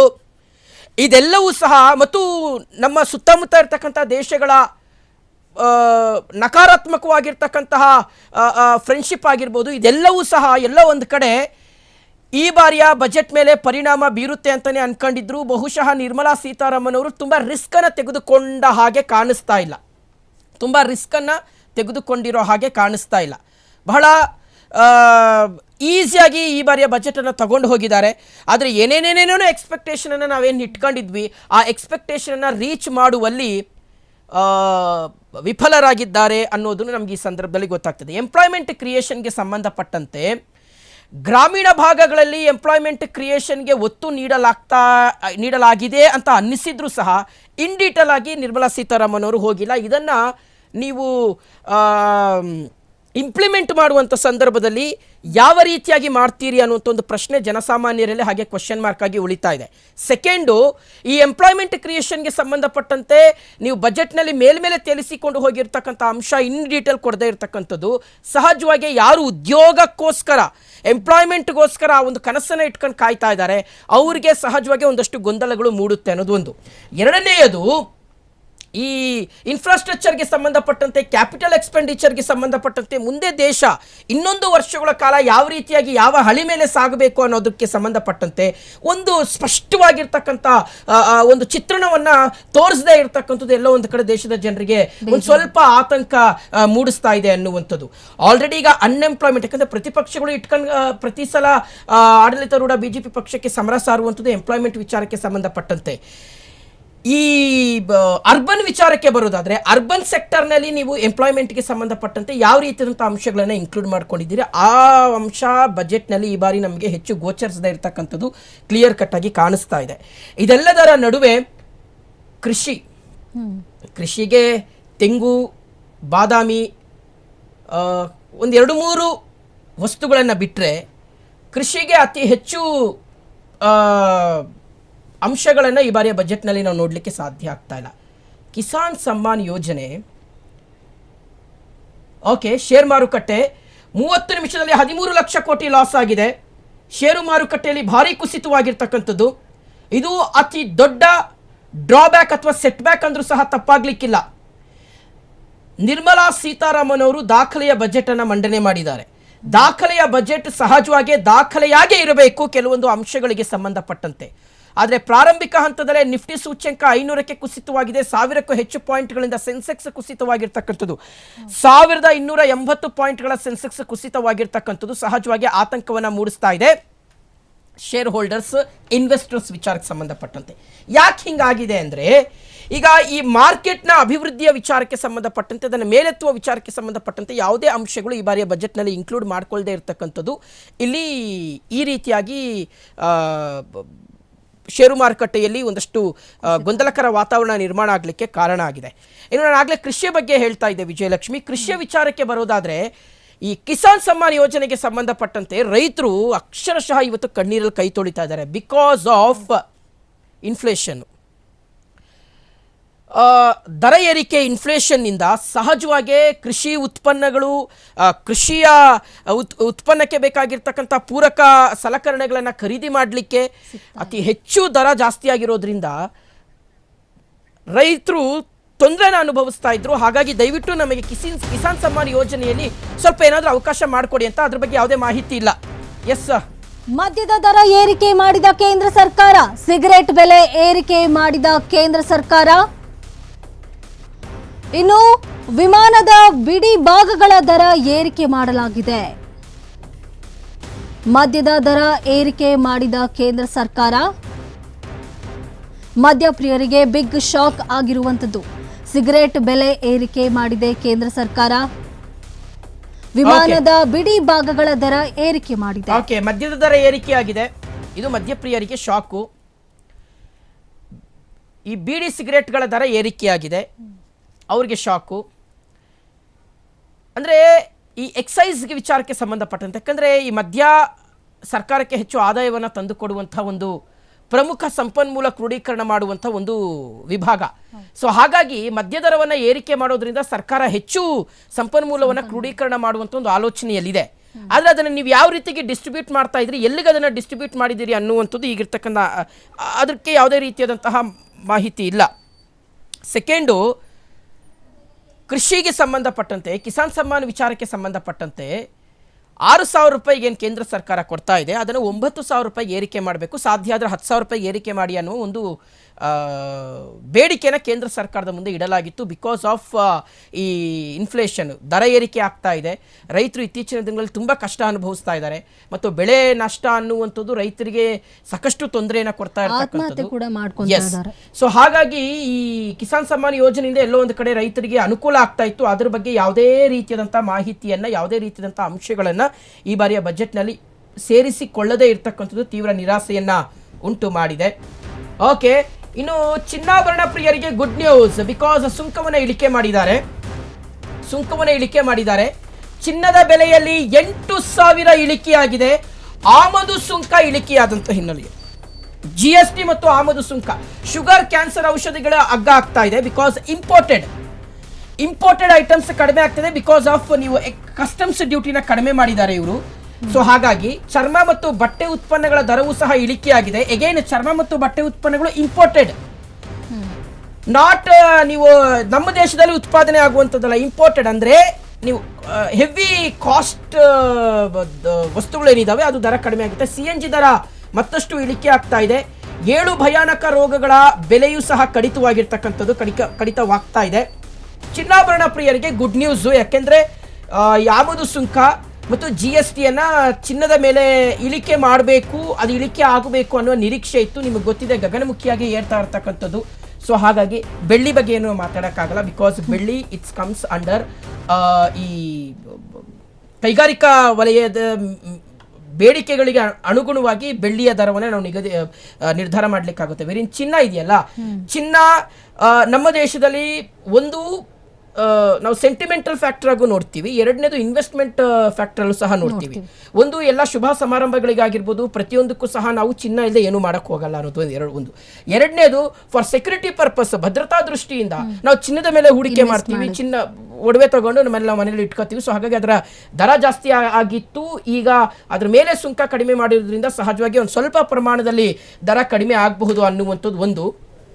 ಎರಡನೆಯದು, ಈ 10 ಗ್ರಾಮ್ ಚಿನ್ನದ ಬೆಲೆಯಲ್ಲಿ 8,000 ರೂಪಾಯಿ ಇಳಿಕೆಯಾಗಿದೆಯಂತೆ. ಓಕೆ, ಸೊ ಈಗ ಬರ್ತಾ ಇರ್ತಕ್ಕಂಥದ್ದು ಮಾಹಿತಿ ಇದು. ಆ್ಯಕ್ಚುಲಿ ಶುಕ್ರವಾರದಿಂದ ರೇಟ್ ಕಡಿಮೆನೇ ಇತ್ತು. ಶುಕ್ರವಾರ ರೇಟ್ ಕಡಿಮೆ ಆಯಿತು, ಶನಿವಾರ ರೇಟ್ ಕಡಿಮೆ ಆಯಿತು. ಈಗ ಮತ್ತೆ ಚಿನ್ನದ ದರ ಕಡಿಮೆ ಆಗಿದೆ. KG ಬೆಳ್ಳಿಗೆ 25,000 ರೂಪಾಯಿ ಇಳಿಕೆಯಾಗಿದೆಯಂತೆ. ನೋಡಿ, ಚಿನ್ನ ಖರೀದಿ ಮಾಡೋರಿಗೆ ಎಗೇನ್ ಇದು ಗುಡ್ ನ್ಯೂಸ್ ಅಲ್ಲಲ್ಲ, ಗುಡ್ ನ್ಯೂಸ್ ಹೌದು. ಬಟ್ ಇದು ಲಾಂಗ್ ಡ್ಯೂರೇಷನ್ಗೆ ಇದೇ ಫ್ಯಾಕ್ಟರ್ ಇರುತ್ತಾ, ಇದೇ ಚಿತ್ರಣ ಇರುತ್ತಾ ಅಂದ್ರೆ ಆಗಲ್ಲ. ಏನಾಗುತ್ತೆ ಗೊತ್ತಾ, ಈಗ ಚಿನ್ನದ ದರ ಕಡಿಮೆ ಆಗಿದೆ ಅಂತ ನಾವು ತೋರಿಸ್ತಾ ಇದೀವ, ಎಲ್ಲ ಚಿನ್ನಕ್ಕೆ ಮುಗಿ ಬೀಳ್ತಾರೆ. ಎಗೇನ್ ದರ ಅದು ಏರಿಕೆ ಆಗುವ ರೀತಿಯಲ್ಲಿ ಒಂದಷ್ಟು ಇದಾಗುತ್ತೆ. ಅದು ನಾವು ಪ್ರತಿ ಸಲ ನಾವು ಹಂಗೆ ಅನ್ಕೋತೀವಿ ಅಷ್ಟೇ, ಚಿನ್ನದ ದರ ಕಡಿಮೆ ಆಗುತ್ತೆ ಅಂತ. ಬಟ್ ನೋ, ಪ್ರಾರಂಭಿಕ ಹಂತದಲ್ಲಿ ಕಡಿಮೆ ಆಗಿರೋ ಹಾಗೆ ಗೋಚರಿಸಿದ್ರು ಸಹ ಅದು ಅದೇ ಹಳಿಗೆ ಬಂದು ನಿಂತ್ಕೊಳ್ಳುವಂತಹ ರೀತಿಯಾದಂತಹ ದರವನ್ನೇ ನಾವು ನೋಡಲಿಕ್ಕೆ ಸಾಧ್ಯ ಆಗುವಂಥದ್ದು ಒಂದು. ಎರಡನೆಯದು, ಈ ಟ್ಯಾಕ್ಸ್ ಸ್ಲ್ಯಾಬ್ಗೆ ಸಂಬಂಧಪಟ್ಟಂತೆ ನಾವು ಆಲ್ರೆಡಿ ಆಗಲೇ ಮಾತಾಡಿದ್ದೀವಿ. ಇನ್ನು ರೈತರಿಗೆ ಸಂಬಂಧಪಟ್ಟಂತಹ ಯಾವುದೇ ವಿಚಾರಧಾರೆಗಳಿಲ್ಲ. ಎಂಪ್ಲಾಯ್ಮೆಂಟ್ ಕ್ರಿಯೇಷನ್ಗೆ ಸಂಬಂಧಪಟ್ಟಂತೆ ಯಾವುದೇ, ಯಾಕೆ ಈ ಬಾರಿಯ ಬಜೆಟನ್ನು ಬರೀ 11 ಗಂಟೆಗೆ ಶುರು ಮಾಡಿದ್ರು, 11ರಿಂದ ಸುಮಾರು 1-1.25 ಗಂಟೆಯವರೆಗೆ ಅವರು 1.5 ಗಂಟೆಗಳ ಕಾಲ ಬಜೆಟನ್ನು ಅವರು ಮಂಡಿಸಿದ್ರು. ಆದರೆ ಅಂಥ ಕ್ರಾಂತಿಕಾರಕವಾಗಿರ್ತಕ್ಕಂತಹ ಬದಲಾವಣೆಗಳನ್ನು ನಿರೀಕ್ಷಿಸಬಹುದಾದಂತಹ ಅಂಶಗಳು ಈ ಬಾರಿಯ ಬಜೆಟ್ನಲ್ಲಿ ಇಲ್ಲ ಅಂತಲೇ ನಾವು ಹೇಳಬಹುದು. ಹಾಗಾಗಿ ನಾನು ಆಗಲೇ ಹೇಳ್ತಾ ಇದ್ದೆ, ಔಟ್ ಆಫ್ 10 ಒಂದು 5ರಿಂದ 6 ಕೊಡಬಹುದು ಅಷ್ಟೇ ಅನ್ನುವ ರೀತಿಯಾದಂತಹ ವಿಚಾರ. ಸೊ ನೋಡೋಣ ಇದನ್ನು ಯಾವ ರೀತಿಯಾಗಿ ಮುಂದಿನ ಹಂತಗಳಲ್ಲಿ, ಯಾಕಂದರೆ ಒಂದು ಆರ್ಥಿಕವಾಗಿ ಸವಾಲುಗಳನ್ನು ದೇಶ ಎದುರಿಸ್ತಾ ಇದೆ. ಎರಡನೆಯದು, ನಿನ್ನೆಯಷ್ಟೇ ಆರ್ಥಿಕ ಸಮೀಕ್ಷೆಯನ್ನು ನಿರ್ಮಲಾ ಸೀತಾರಾಮನ್ ಅವರು ಮಂಡನೆ ಮಾಡಿದ್ದಾರೆ. ಮೇಲ್ನೋಟಕ್ಕೆ ಆರ್ಥಿಕ ಸಮೀಕ್ಷೆಯಲ್ಲಿ ದೇಶ ಆರ್ಥಿಕವಾಗಿ ಭದ್ರವಾಗಿದೆ, ಅಂಥ ಡೇಂಜರಸ್ ಫ್ಯಾಕ್ಟರ್ ಕಂಡು ಬರದೆ ಹೋದರೂ ಸಹ ಈ ಬಾರಿಯ ಬಜೆಟ್ನಲ್ಲಿ ಆ ಆರ್ಥಿಕ ಸ್ಥಿತಿಗತಿಯನ್ನು ಯಥಾ ಪ್ರಕಾರ ಕೊಂಡೊಯ್ಯುವಲ್ಲಿ ಅಥವಾ ಅದನ್ನು ಒಂದು ಸ್ವಲ್ಪ ಪೈಲಪ್ ಆಗುವ ರೀತಿಯಲ್ಲಿ ತೆಗೆದುಕೊಂಡು ಹೋಗಲಿಕ್ಕೆ ಬೇಕಾಗಿರ್ತಕ್ಕಂತಹ ರಿಫಾರ್ಮ್ಸ್ ಅನ್ನು ಇನ್ಕ್ಲೂಡ್ ಮಾಡ್ಕೊಳ್ತಾರೆ ಅಂತ ಎಲ್ಲರೂ ಅನ್ಕೊಂಡಿದ್ರು. ಬಟ್ ಅದು ಆಗಿರೋ ಹಾಗೆ ಕಾಣಿಸ್ತಾ ಇಲ್ಲ. ಎರಡನೆಯದು, ಈಗ ಜಾಗತಿಕ ಮಟ್ಟದಲ್ಲಿ ದೇಶ ಹೋಗ್ತಾ ಇರ್ತಕ್ಕಂಥ ರೀತಿ 4ನೇ ಅತಿ ದೊಡ್ಡ ಆರ್ಥಿಕ ದೇಶವಾಗಿ ಮತ್ತು GDP ಗ್ರೋತ್ನಲ್ಲಿ ಬೇಕಾಗಿರ್ತಕ್ಕಂಥ ಬೆಳವಣಿಗೆ 2026ರಲ್ಲಿ 6.8ರಷ್ಟು ಇದ್ದಂಥ GDP ಗ್ರೋತು ಮುಂದಿನ ಹಂತಗಳಲ್ಲಿ 7.2ರಷ್ಟು GDP ಗ್ರೋತನ್ನು ಸಾಧಿಸುವಂತಹ ಒಂದು ಗುರಿಯನ್ನು ಹೊಂದಲಾಗಿದೆ. ಆದರೆ ನಿರ್ಮಲಾ ಸೀತಾರಾಮನ್ ಅವರು ಯಾಕೋ ಏನೋ ಗೊತ್ತಿಲ್ಲ 7% ಅಂತ ಮಾತ್ರ ಮಾತಾಡಿದ್ರು. Why not 7.2? ಸಮೀಕ್ಷೆಯಲ್ಲಿ 7.2 ಅಂತ ಮಾತನಾಡಿದಂಥವ್ರು ವೈ ನಾಟ್ 7%ಗೆ ನಿಂತ್ಕೊಂಡ್ರು ಅನ್ನೋದು ವಿ ಡೋಂಟ್ ನೋ. ಯಾಕೆ ಹಂಗಾಯಿತು ಅನ್ನೋದು ಈಗಿರ್ತಕ್ಕಂಥ ಒಂದು ದೊಡ್ಡ ಆತಂಕದ ಪ್ರಶ್ನೆ. ಇದೆಲ್ಲದರ ನಡುವೆ ಡಿಫೆನ್ಸ್ಗೆ ಸಂಬಂಧಪಟ್ಟಂತೆ ಯಾವುದೇ ಮಾತನ್ನು ಆಡದೇ ಇರ್ತಕ್ಕಂಥದ್ದು ಒಂದು ಸ್ವಲ್ಪ, ಯಾಕಂದರೆ ಡಿಫೆನ್ಸ್ ಈಗ ಅಟ್ ಪ್ರೆಸೆಂಟ್ ನೀವು ಜಾಗತಿಕ ಸ್ಥಿತಿಗತಿಗಳಾಗಿರಬಹುದು ಅಥವಾ ಭಾರತದ ಸ್ಥಿತಿಗತಿಗಳಾಗಿರಬಹುದು, ಡಿಫೆನ್ಸ್ಗೆ ಅತಿ ಹೆಚ್ಚು ಒತ್ತನ್ನು ಕೊಡ್ತಾರೆ, ಹೆಚ್ಚು ಅದಕ್ಕೆ ಹಣವನ್ನು ಮೀಸಲಿಡ್ತಾರೆ ಅನ್ನುವ ರೀತಿಯಾದಂತಹ ಒಂದು ನಿರೀಕ್ಷೆ ಇತ್ತು. ಬರೀ ಪಾಕಿಸ್ತಾನ ಮಾತ್ರ ಇಷ್ಟು ದಿನಗಳ ಕಾಲ ಭಾರತದ ಜೊತೆಗೆ ಕಾಲ್ ಕೆರ್ಕೊಂಡು ಜಗಳಕ್ಕೆ ಬರ್ತಾ ಇತ್ತು. ಅಂದರೆ ಸಾಂಪ್ರದಾಯಿಕ ಎದುರಾಳಿಗಳಾಗಿ ನಾವು ಪಾಕಿಸ್ತಾನವನ್ನು ನೋಡ್ತಾ ಇದ್ವಿ. ಆದರೆ ಇವತ್ತು ಬದಲಾದಂತಹ ಸ್ಥಿತಿಗತಿಯಲ್ಲಿ, ಬದಲಾದಂತಹ ಸನ್ನಿವೇಶದಲ್ಲಿ ಬಾಂಗ್ಲಾದೇಶವು ನಮ್ಮ ವಿರುದ್ಧ ಇವತ್ತು ತಿರುಗಿ ಬಿದ್ದಿದೆ. We don't know Nepal chicken neck ಅನ್ನುವ ವಿಚಾರಕ್ಕೆ ಸಂಬಂಧಪಟ್ಟಂತೆ ಏನಾಗುತ್ತೋ ಗೊತ್ತಿಲ್ಲ. ನೇಪಾಳ ಅನ್ನುವಂಥದ್ದು ಚೀನಾ ಯಾವಾಗ ಬೇಕಾದರೂ ಏನು ಬೇಕಾದರೂ ಮಾಡಬಹುದು. ಶ್ರೀಲಂಕಾದಿಂದಲೂ ಸಹ ನಾವು ಹೆಚ್ಚಾಗಿ ಆ ಸ್ನೇಹಪೂರ್ವಕವಾಗಿರ್ತಕ್ಕಂಥ ವಾತಾವರಣವನ್ನು ನಿರೀಕ್ಷೆ ಮಾಡಲಿಕ್ಕೆ ಸಾಧ್ಯ ಇಲ್ಲ. ಸೊ ಹಾಗಾಗಿ ಬಾಂಗ್ಲಾದೇಶ, ನೇಪಾಳ ಇದೆಲ್ಲದರ ಗಡಿಯಲ್ಲೂ ನಮ್ಮನ್ನು ನಾವು ಸದೃಢವಾಗಿ ನಿಲ್ಲಿಸ್ಕೊಳ್ಬೇಕು ಅಂದರೆ ಡಿಫೆನ್ಸ್ಗೆ ಅತಿ ಹೆಚ್ಚು ಮೊತ್ತವನ್ನು ಮೀಸಲಿಡಬೇಕಾಗಿತ್ತು. ಆದರೆ ಡಿಫೆನ್ಸ್ ಬಗ್ಗೆ ಯಾವುದೇ ರೀತಿಯಾದಂತಹ ಗಮನವನ್ನು ಕೇಂದ್ರೀಕರಿಸಿಲ್ಲ. ಗುಡ್ ನ್ಯೂಸ್ ಒಂದಷ್ಟು ಇದಾವೆ ರಾಜ್ಯಕ್ಕೆ, ಹೇಳೋಣ. ಸಾರಿಗೆ ವಲಯಕ್ಕೆ ಅಂದರೆ ಯಾವ್ಯಾವ ವಲಯಕ್ಕೆ ಎಷ್ಟೆಷ್ಟು ಮೀಸಲಿಡಲಾಗಿದೆ ಅಂತ. ಸಾರಿಗೆ ವಲಯಕ್ಕೆ 5 ಲಕ್ಷದ ಈಶಾನ್ಯ ರಾಜ್ಯಗಳ ಅಭಿವೃದ್ಧಿಗೆ 6,812 ಕೋಟಿ. ವಿದೇಶಾಂಗ ವಲಯಕ್ಕೆ 22,119 ಕೋಟಿ. ತೆರಿಗೆ ವಲಯಕ್ಕೆ 45,500 ಕೋಟಿ. ವಿಜ್ಞಾನ ಮತ್ತು ಸಂಶೋಧನಾ ವಲಯಕ್ಕೆ 55,756 ಕೋಟಿ. ಸಮಾಜ ಕಲ್ಯಾಣ ಇಲಾಖೆಗೆ 62,362 ಕೋಟಿ. ವಾಣಿಜ್ಯ ಮತ್ತು ಕೈಗಾರಿಕಾ ವಲಯಕ್ಕೆ 70,296 ಕೋಟಿ. IT ಮತ್ತು ದೂರಸಂಪರ್ಕ ವಲಯಕ್ಕೆ 74,560 ಕೋಟಿ. ನಗರಾಭಿವೃದ್ಧಿ ವಲಯಕ್ಕೆ 85,522 ಕೋಟಿ. ಸಾರಿಗೆ ವಲಯಕ್ಕೆ 5,98,520 ಕೋಟಿ. ಹೀಗೆ ಸೊ ಯಾವ್ಯಾವ ವಲಯಕ್ಕೆ ಯಾವ್ಯಾವ ವರ್ಗಗಳಿಗೆ ಎಷ್ಟೆಷ್ಟು ಹಣವನ್ನು ಮೀಸಲಿಟ್ಟಿದ್ದಾರೆ ಅನ್ನೋದನ್ನು ನಾವು ಗಮನಿಸ್ತಾ ಇದ್ದೀವಿ. ರಾಜ್ಯಕ್ಕೆ 2 ಖುಷಿಯ ವಿಚಾರ. ಒಂದು ಹೈಸ್ಪೀಡ್ ರೈಲ್ 2 ಸಿಕ್ಕಿದೆ ನಮಗೆ, ಬೆಂಗಳೂರು ಹೈದರಾಬಾದು, ಬೆಂಗಳೂರು ಚೆನ್ನೈ.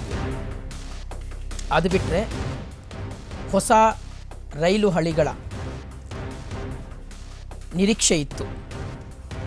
ಆ ನಿರೀಕ್ಷೆಯನ್ನು ನಿರ್ಮಲಾ ಸೀತಾರಾಮನ್ ಅವರು ಹುಸಿಗೊಳಿಸಿದ್ದಾರೆ. ಆಮೇಲೆ ಈ 5 ಪಾಯಿಂಟ್ಗಳನ್ನು ಪ್ರಮುಖವಾಗಿ ಪಂಚ ಬಿಗ್ ಬಂಪರ್ ಅಂತ ಒಂದು ನಿರೀಕ್ಷೆನ ನಾವು ಇಟ್ಕೊಂಡಿದ್ವಿ. 5 ಕ್ರಾಂತಿಕಾರಕ ನಿಲುವುಗಳನ್ನು, ಯೋಜನೆಗಳನ್ನು ಈ ಬಾರಿಯ ಬಜೆಟ್ನಲ್ಲಿ ನಿರ್ಮಲಾ ಸೀತಾರಾಮನ್ ಅವರು ಘೋಷಣೆ ಮಾಡ್ಬೋದು ಅಂತ ನಾವು ಅನ್ಕೊಂಡಿದ್ವಿ. ಆದಾಯ ತೆರಿಗೆ ಪ್ರಪ್ರಥಮ ಬಾರಿಗೆ no change. Second, Kisan Samman ಇಲ್ಲ, ಬದಲಾವಣೆನೇ ಇಲ್ಲ ಕಿಸಾನ್ ಸಮ್ಮಾನಲ್ಲಿ. ರೈಲ್ವೆ ಯೋಜನೆಗೆ ಸಂಬಂಧಪಟ್ಟಂತೆ ವೆಯ್ಟಿಂಗ್ ಲಿಸ್ಟ್ಗೆ ಕಡಿವಾಣ ಹಾಕ್ತಾರೆ. 2030 ವೇಳೆಗೆ ವೆಯ್ಟಿಂಗ್ ಲಿಸ್ಟ್ ಅನ್ನೋ ಕಾನ್ಸೆಪ್ಟನ್ನೇ ತೆಗೆದು ಹಾಕಬೇಕು ಅಂತ ಒಂದು ಆಲೋಚನೆಯಲ್ಲಿದ್ರು. ಇಲ್ಲ, ಅದ್ರ ಬಗ್ಗೆ ಆಲೋಚನೆ ಇಲ್ಲ. ಸೂರ್ಯಘರ್ ಯೋಜನೆ ಅಂದರೆ ಇಂಧನ ಕ್ಷೇತ್ರದಲ್ಲಿ ಏನೋ ಕ್ರಾಂತಿಕಾರಕ ನಿಲುವುಗಳನ್ನು, ಬದಲಾವಣೆಗಳನ್ನು ತರ್ತಾರೆ ಅಂತ ಅನ್ಕೊಂಡಿದ್ರು. ನೋ, ಅದು ಸಹ ಇಲ್ಲ.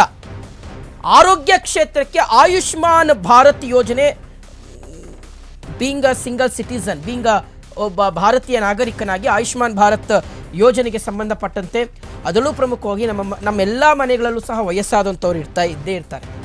60 ವರ್ಷ ಮೇಲ್ಪಟ್ಟವರು ಖಂಡಿತವಾಗ್ಲೂ ಇದ್ದೇ ಇರ್ತಾರೆ. ಅದರ ಮಿತಿಯನ್ನು ಏರಿಕೆ ಮಾಡ್ತಾರೆ ಮತ್ತು 5 ಲಕ್ಷ ಈಗ ಏನು ಸಬ್ಸಿಡಿ ಇದೆ, ಆ 5 ಲಕ್ಷವನ್ನು 10 ಲಕ್ಷಕ್ಕೆ ಏರಿಕೆ ಮಾಡ್ತಾರೆ ಅನ್ನುವಂಥದ್ದು ನಿರೀಕ್ಷೆ ಇತ್ತು. ನೋ, ಈ 5 ಬಂಪರ್ ಗಿಫ್ಟ್ಗಳನ್ನು ಈ ಬಾರಿ ನಿರ್ಮಲಾ ಸೀತಾರಾಮನ್ ಅವರು ಘೋಷಣೆ ಮಾಡ್ತಾರೆ ಅಂತ ಎಲ್ಲರೂ ಅನ್ಕೊಂಡಿದ್ರು. ಇಲ್ಲ, ಕರ್ನಾಟಕಕ್ಕೆ ತೀವ್ರ ನಿರಾಸೆ. ನಾವು ನೀರಾವರಿ ಯೋಜನೆಗಳಿಗೆ ಸಂಬಂಧಪಟ್ಟಂತೆ ಯಾವುದೇ ರೀತಿಯಾದಂತಹ ವಿಚಾರವನ್ನು ಪ್ರಸ್ತಾಪ ಮಾಡದೇ ಇರತಕ್ಕಂಥದ್ದು ತೀವ್ರ ನಿರಾಸೆಯನ್ನು ಉಂಟು ಮಾಡಿದೆ. ಅದು ಕಳಸಾ ಬಂಡೂರು ಯೋಜನೆ ಆಗಿರಬಹುದು, ಎತ್ತಿನಹೊಳೆ ಯೋಜನೆ ಆಗಿರಬಹುದು, ಮೇಕೆದಾಟು ಯೋಜನೆ ಆಗಿರಬಹುದು, ಪ್ರಮುಖ ಯೋಜನೆಗಳು. ಭದ್ರಾ ಮೇಲ್ದಂಡೆ ಯೋಜನೆಗೆ 2023ರ ಬಜೆಟ್ನಲ್ಲಿ ಇದೇ ನಿರ್ಮಲಾ ಸೀತಾರಾಮನ್ ಅವರು 5,300 ಕೋಟಿ ರೂಪಾಯಿನ ಘೋಷಣೆ ಮಾಡಿದರು. ಬಟ್ ಇಲ್ಲಿಯವರೆಗೆ ಅದ್ರ ಬಗ್ಗೆ ನಯಾ ಪೈಸೆನೂ ಕೊಡದೇ ಇರತಕ್ಕಂಥದ್ದು ನಿಜಕ್ಕೂ ತೀವ್ರ ನಿರಾಸೆಯನ್ನು ಉಂಟು ಮಾಡಿದೆ.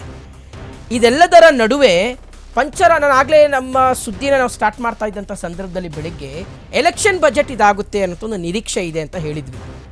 ಆದರೆ ಈ ಪಂಚ ರಾಜ್ಯಗಳ ಚುನಾವಣೆಗೆ ಸಂಬಂಧಪಟ್ಟಂತೆ 5 ರಾಜ್ಯಗಳಿಗೆ ಸಿಕ್ಕಿದ್ದೇನು ಅನ್ನುವಂಥದ್ದು. ಯಾಕಂದರೆ ಯಾವುದೇ ರಾಜಕೀಯ ಪಕ್ಷವೂ ಸಹ ಎಲೆಕ್ಷನ್ ಇದ್ದಂಥ ಸಂದರ್ಭದಲ್ಲಿ ಆಯಾ ರಾಜ್ಯಗಳ ಕಡೆಗೆ ಹೆಚ್ಚಾಗಿ ತಮ್ಮ ಗಮನವನ್ನು ಕೇಂದ್ರೀಕರಿಸಿ ಆಯಾ ರಾಜ್ಯಗಳಿಗೆ ಗಿಫ್ಟ್ ಮೇಲೆ ಗಿಫ್ಟ್ ಕೊಟ್ಟಿರ್ತಕ್ಕಂಥದ್ದನ್ನು ನಾವು ನೋಡಿದ್ದೀವಿ. ಅದು ಬಿಹಾರ ಎಲೆಕ್ಷನ್ ಆಗಿರ್ಬೋದು, ಬೇರೆ ಬೇರೆ ರಾಜ್ಯಗಳ ಎಲೆಕ್ಷನ್ ಆಗಿರ್ಬೋದು. ಆದರೆ ತಮಿಳ್ನಾಡಿನ ವಿಚಾರಕ್ಕೆ ಸಂಬಂಧಪಟ್ಟಂತೆ ಕೇವಲ ಒಂದು ಈ ಪುರಾತನ ಸೈಟ್ಸ್, ನಾವು ಈ ಪುರಾತನ ನಾಗರಿಕರ ಸೈಟ್ಸನ್ನು ಡೆವಲಪ್ ಮಾಡುವ ವಿಚಾರಕ್ಕೆ ಸಂಬಂಧಪಟ್ಟಂತೆ ಈ ಆದಿಚನಲ್ಲೂರು ಅಂತ, ಈಗ ನಾವು ಹರಪ್ಪನ್ ಸಿವಿಲೈಸೇಷನ್, ಮೊಹಂಜೊದಾರೋ ಸಿವಿಲೈಸೇಷನ್ ಎಲ್ಲ ತಾವು ಕೇಳಿರಬಹುದು. ಅದೇ ರೀತಿಯಾಗಿ ಪುರಾತನ ನಾಗರಿಕ ಸೈಟು ನಮ್ಮ ದಕ್ಷಿಣ ಭಾರತದಲ್ಲಿ ಕಡಂಗನಲ್ಲೂರು ಮತ್ತು ಅಡಿಚನಲ್ಲೂರು ಸೈಟ್ಸ್ ಇದ್ದಾವೆ. ಸೊ ಅದನ್ನು ಅಭಿವೃದ್ಧಿಯ ವಿಚಾರಕ್ಕೆ ಸಂಬಂಧಪಟ್ಟಂತೆ ಏನು ಒಂದು ಪ್ರಸ್ತಾಪವನ್ನು ಮಾಡಿದ್ದಾರೆ. ರೈಲ್ವೆಗೆ ಸಂಬಂಧಪಟ್ಟಂತೆ ಬೆಂಗಳೂರು ಟು ಚೆನ್ನೈ ಹೈಸ್ಪೀಡ್ ರೈಲನ್ನು ಒಂದು ಘೋಷಣೆ ಮಾಡಿದ್ದಾರೆ. ಹೈದರಾಬಾದ್ ಟು ಬೆಂಗಳೂರು ರೈಲನ್ನು ಘೋಷಣೆ ಮಾಡಿದ್ದಾರೆ. 3ನೇ ಹಂತದ ಮೆಟ್ರೋ ಕಾಮಗಾರಿಯ ಬಗ್ಗೆ ತುಟಿಕ್ ಅಂದಿಲ್ಲ. ಏಮ್ಸ್ ನಿರೀಕ್ಷೆ ಇತ್ತು ನಮಗೆ, ನಮ್ಮ ರಾಜ್ಯಕ್ಕೆ ಏಮ್ಸ್ ನಿರೀಕ್ಷೆ ಇತ್ತು, ಕೊಟ್ಟಿಲ್ಲ. ಬೀಂಗೆ ಕರ್ನಾಟಕ ಪ್ರತಿನಿಧಿಯಾಗಿ, ಯಾಕೆಂದರೆ ನಿರ್ಮಲಾ ಸೀತಾರಾಮನ್ ಅವರು ಕರ್ನಾಟಕದಿಂದಲೇ ಆಯ್ಕೆಯಾಗಿ ರಾಜ್ಯಸಭೆಗೆ ಹೋಗಿರ್ತಕ್ಕಂಥವ್ರು. ಕರ್ನಾಟಕಕ್ಕೆ ಏನೇನೇನೇನೋ ಕೊಟ್ಬಿಡ್ತಾರೆ ಅಂತ ಅನ್ಕೊಂಡಿದ್ವಿ. ಇಲ್ಲ. ಎರಡನೆಯದು 350ಕ್ಕೂ ಹೆಚ್ಚು ಕಿಲೋಮೀಟರ್ ಕರಾವಳಿಯ ಭೂಪ್ರದೇಶ ಇದೆ ನಮಗೆ. ಮೊನ್ನೆಯಷ್ಟೇ ನಮ್ಮ ಉಪಮುಖ್ಯಮಂತ್ರಿ ಡಿ ಕೆ ಶಿವಕುಮಾರ್ ಅವರು ಮಾತನಾಡಿದ್ದಾರೆ. ಕರಾವಳಿ ಪ್ರವಾಸೋದ್ಯಮ, ಟೂರಿಸಂ, ಕರಾವಳಿಯ ಟೂರಿಸಮನ್ನು ಉತ್ತೇಜನ ಮಾಡಲಿಕ್ಕೆ ನಮಗೆ ಕೇಂದ್ರದಿಂದ ಸಹಕಾರಿ ಬೇಕು ಅಂತ ಕೇಳಿದ್ರು. ಆದರೆ ಈ ಬಾರಿಯ ಟೂರಿಸಂಗೆ ಸಂಬಂಧಪಟ್ಟಂತೆ ಹೆಚ್ಚಾಗಿ ಅವರು ಅಂಶಗಳನ್ನು ಉಲ್ಲೇಖ ಮಾಡದೆ ಹೋದರೂ ಸಹ ಟೂರಿಸಂಗೆ ಕರಾವಳಿ ಭಾಗದ, ಅಂದರೆ ಬರೀ ಕರ್ನಾಟಕ ಮಾತ್ರ ಅಲ್ಲ, ದೇಶದಾದ್ಯಂತ ಇರತಕ್ಕಂಥ ಎಲ್ಲ ಕರಾವಳಿ ಭಾಗಗಳ ಟೂರಿಸಂ ಹೆಚ್ಚು ಮತ್ತು ಅದರಿಂದ ಬರುವಂಥ ಆದಾಯ ದ್ವಿಗುಣ ಆಗಲಿಕ್ಕೆ ಬೇಕಾಗಿರ್ತಕ್ಕಂಥ ಒಂದಷ್ಟು ಸುಧಾರಣಾ ಕ್ರಮಗಳನ್ನು ಕೈಗೊಳ್ತೀನಿ ಅನ್ನೋದನ್ನು ಈ ಬಾರಿಯ ಬಜೆಟ್ನಲ್ಲಿ ಅವರು ಉಲ್ಲೇಖ ಮಾಡಿರ್ತಕ್ಕಂಥದ್ದನ್ನು ನಾವು ಗಮನಿಸ್ತಾ ಇದ್ದೀವಿ. ಸೊ ಇದೆಲ್ಲವನ್ನು ಗಮನಿಸ್ತಾ ಇದ್ದರೆ ಸಹಜವಾಗಿ ಈ ಬಾರಿಯ ಬಜೆಟ್ ಎಷ್ಟು ನಿರಾಸೆಯನ್ನು ಮೂಡಿಸಿದೆ ಮತ್ತು ಬಹುಶಃ ಇದು ಬಜೆಟ್ ಅನ್ನುವ ರೀತಿಯಾಗಿ ಇದೆಯಾ ಅನ್ನುವ ಪ್ರಶ್ನೆಯನ್ನು ಸಹಜವಾಗಿ ಯಾಕಂದರೆ ನಿರೀಕ್ಷೆ ಅನ್ನುವಂಥದ್ದು ದುಪ್ಪಟ್ಟಿತ್ತು, ಬೆಟ್ಟದಷ್ಟಿತ್ತು ಅನ್ನುವಂಥದ್ದು. ಆ ನಿರೀಕ್ಷೆಯನ್ನು ಮುಟ್ಟುವಲ್ಲಿಯೂ ಸಹ ನಿರ್ಮಲಾ ಸೀತಾರಾಮನ್ ಅವರು ಸಕ್ಸಸ್ ಆಗಿಲ್ಲ, ಹತ್ರಕ್ಕೂ ಹೋಗಲಿಕ್ಕೆ ಸಾಧ್ಯ ಆಗಲಿಲ್ಲ ಅನ್ನುವಂಥದ್ದು. ಯಾಕೆ ಹಿಂಗೆ ಆಯಿತು ಅನ್ನೋದನ್ನು ನಾವು ನೋಡ್ತಾ ಹೋದರೆ ಸಹಜವಾಗಿ there is something fishy or there is something cluster ಅನ್ನುವ ರೀತಿಯಾದಂಥದ್ದು ಎಲ್ಲೋ ಒಂದು ಕಡೆ ಒಂದಷ್ಟು ವಿಚಾರಗಳಲ್ಲಿ ಸಿಕ್ಕಾಕೊಂಡಿರೋ ರೀತಿಯಲ್ಲಿ ಕಂಡು ಬರ್ತಾ ಇದೆ. ಆ ಗಂಟನ್ನು ಬಿಚ್ಚುವ ಪ್ರಯತ್ನದಲ್ಲಿ ನಿರ್ಮಲಾ ಸೀತಾರಾಮನ್ ಅವರು ತುಂಬ ಮೇಲಾಗಿ ತುಂಬ ಈಸಿಯಾಗಿ ಬಜೆಟನ್ನು ಕ್ಯಾರಿ ಓವರ್ ಮಾಡ್ಕೊಂಡಿರ್ತಕ್ಕಂಥದ್ದು, ತೆಗೆದುಕೊಂಡು ಹೋಗಿರ್ತಕ್ಕಂಥದ್ದನ್ನು ನಾವು ನೋಡ್ತಾ ಇದ್ದೀವಿ. ಇನ್ನು ತೆಂಗು ಬೆಳೆಯೋ ರೈತರಿಗೆ ಉತ್ತೇಜನ. ಇನ್ನು ಶ್ರೀಗಂಧ, ತೆಂಗು, ವಾಲ್ನಟ್ ಬೆಳೆಗೆ ಉತ್ತೇಜನ. ಇನ್ನು ಹೊಸ ತೆಂಗು ಸಸಿ ನೆಡಲು ಅಗತ್ಯ ಕ್ರಮ ಕೈಗೊಳ್ಳಲಾಗಿರುವಂಥದ್ದು. ಮೀನುಗಾರಿಕೆಗೆ ಹೆಚ್ಚಿನ ಆದ್ಯತೆ ನೀಡಿದ ಕೇಂದ್ರ ಸರ್ಕಾರ. ತೆಂಗು ಬೆಳೆಯೋ ರೈತರಿಗೆ ಉತ್ತೇಜನವನ್ನ ನೀಡಲಾಗ್ತಿದೆ. ಶ್ರೀಗಂಧ, ತೆಂಗು, ವಾಲ್ನಟ್ ಬೆಳೆಗೆ ಉತ್ತೇಜನವನ್ನ ನೀಡಲಾಗ್ತಿದೆ ಕೇಂದ್ರ ಸರ್ಕಾರ.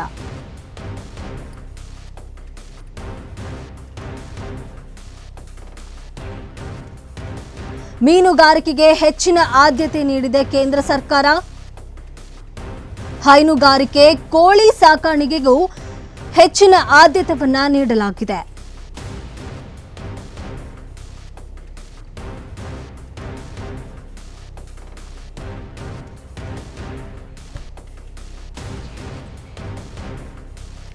ಹೊಸ ತೆಂಗು ಸಸಿ ನೆಡಲು ಅಗತ್ಯ ಕ್ರಮವನ್ನು ಕೈಗೊಳ್ಳಲಾಗ್ತಿದೆ.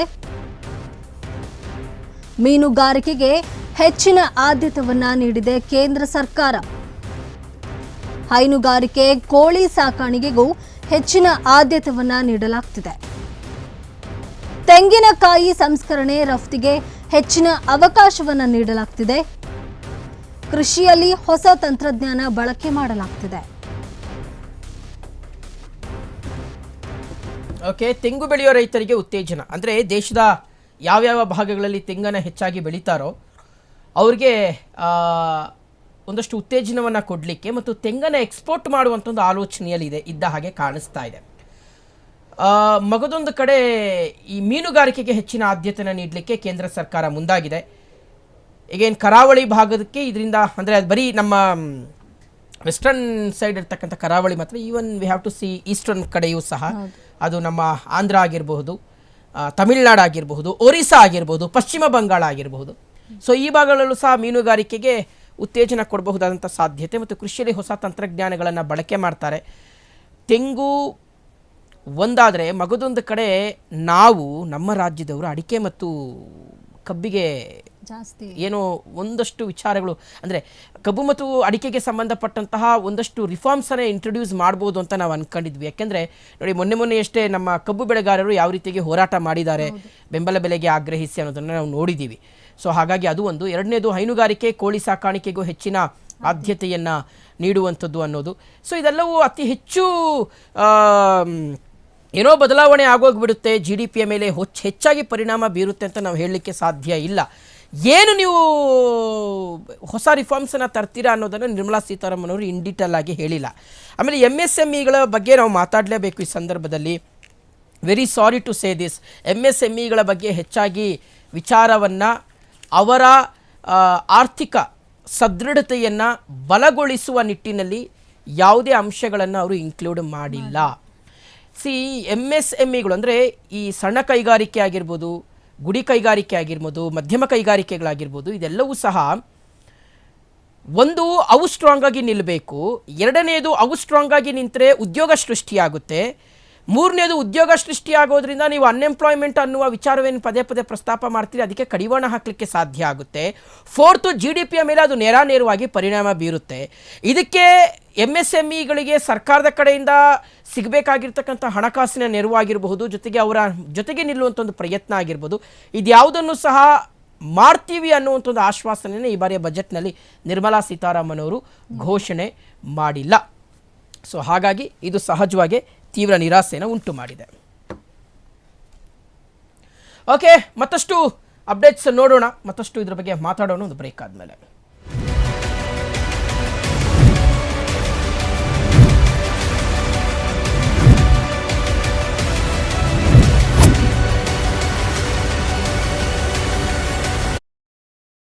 ನಿಮ್ಮ ಒಡವೆಗಳನ್ನ ಅಡ ಇಟ್ಟು ವೇಸ್ಟ್ ಆಗಿ ಬಡ್ಡಿ ಕಟ್ತಿದ್ದೀರಾ? ನಮ್ಮ ಬೆನಕ ಗೋಲ್ಡ್ ಕಂಪನಿಗೆ ಬನ್ನಿ. ಇಲ್ಲಿ ನಿಮ್ಮ ಒಡವೆಗಳನ್ನ ಬಿಡಿಸಿ ಇಂದಿನ ಮಾರ್ಕೆಟ್ ಪ್ರೈಸ್ಗೆ ಪರ್ಚೇಸ್ ಮಾಡಿ ಡಿಫರೆನ್ಸ್ ಅಮೌಂಟ್ ನ ಸ್ಪಾಟ್ ನಲ್ಲೇ ಕೊಡ್ತಾರೆ. ಹಾಗೆ ನಿಮ್ಮ ಒಡವೆಯಲ್ಲಿರೋ ಸ್ಟೋನ್ಗೂ ಒಳ್ಳೆ ಬೆಲೆ ಸಿಗುತ್ತೆ. ನಿಮ್ಮ ಚಿನ್ನಕ್ಕೆ ಚಿನ್ನದಂತ ಬೆಲೆ ಜಸ್ಟ್ 15 ಮಿನಿಟ್ಸ್ ಅಲ್ಲಿ ನಮ್ಮ ಬೆನಕ ಗೋಲ್ಡ್ ಕಂಪನಿಯಲ್ಲಿ ಮಾತ್ರ. ನಿಮ್ಮ ನೆಮ್ಮದಿಯ ನಾಳೆಗಾಗಿ ಕಾಲ್ Benaka gold company 6366 111 999. Benaka Gold Company, we value you and your valuables. ಹೊಸದಾಗಿ ಪ್ರಾರಂಭ ಮಾಡ್ತಾರೆ 7ನೇ ತಾರೀಕಿನಿಂದ. ಅದ್ರ ಜೊತೆಗೆ ಒಂದು ಭಕ್ತಿ ಚಾನಲು, ಒಂದು ಮ್ಯೂಸಿಕ್ ಚಾನಲು ಮಾಡ್ತಾ ಇದ್ದಾರೆ. ಸೊ ನಾನು ಅವರಿಗೆ ಶುಭವನ್ನು ಕೋರ್ತೇನೆ.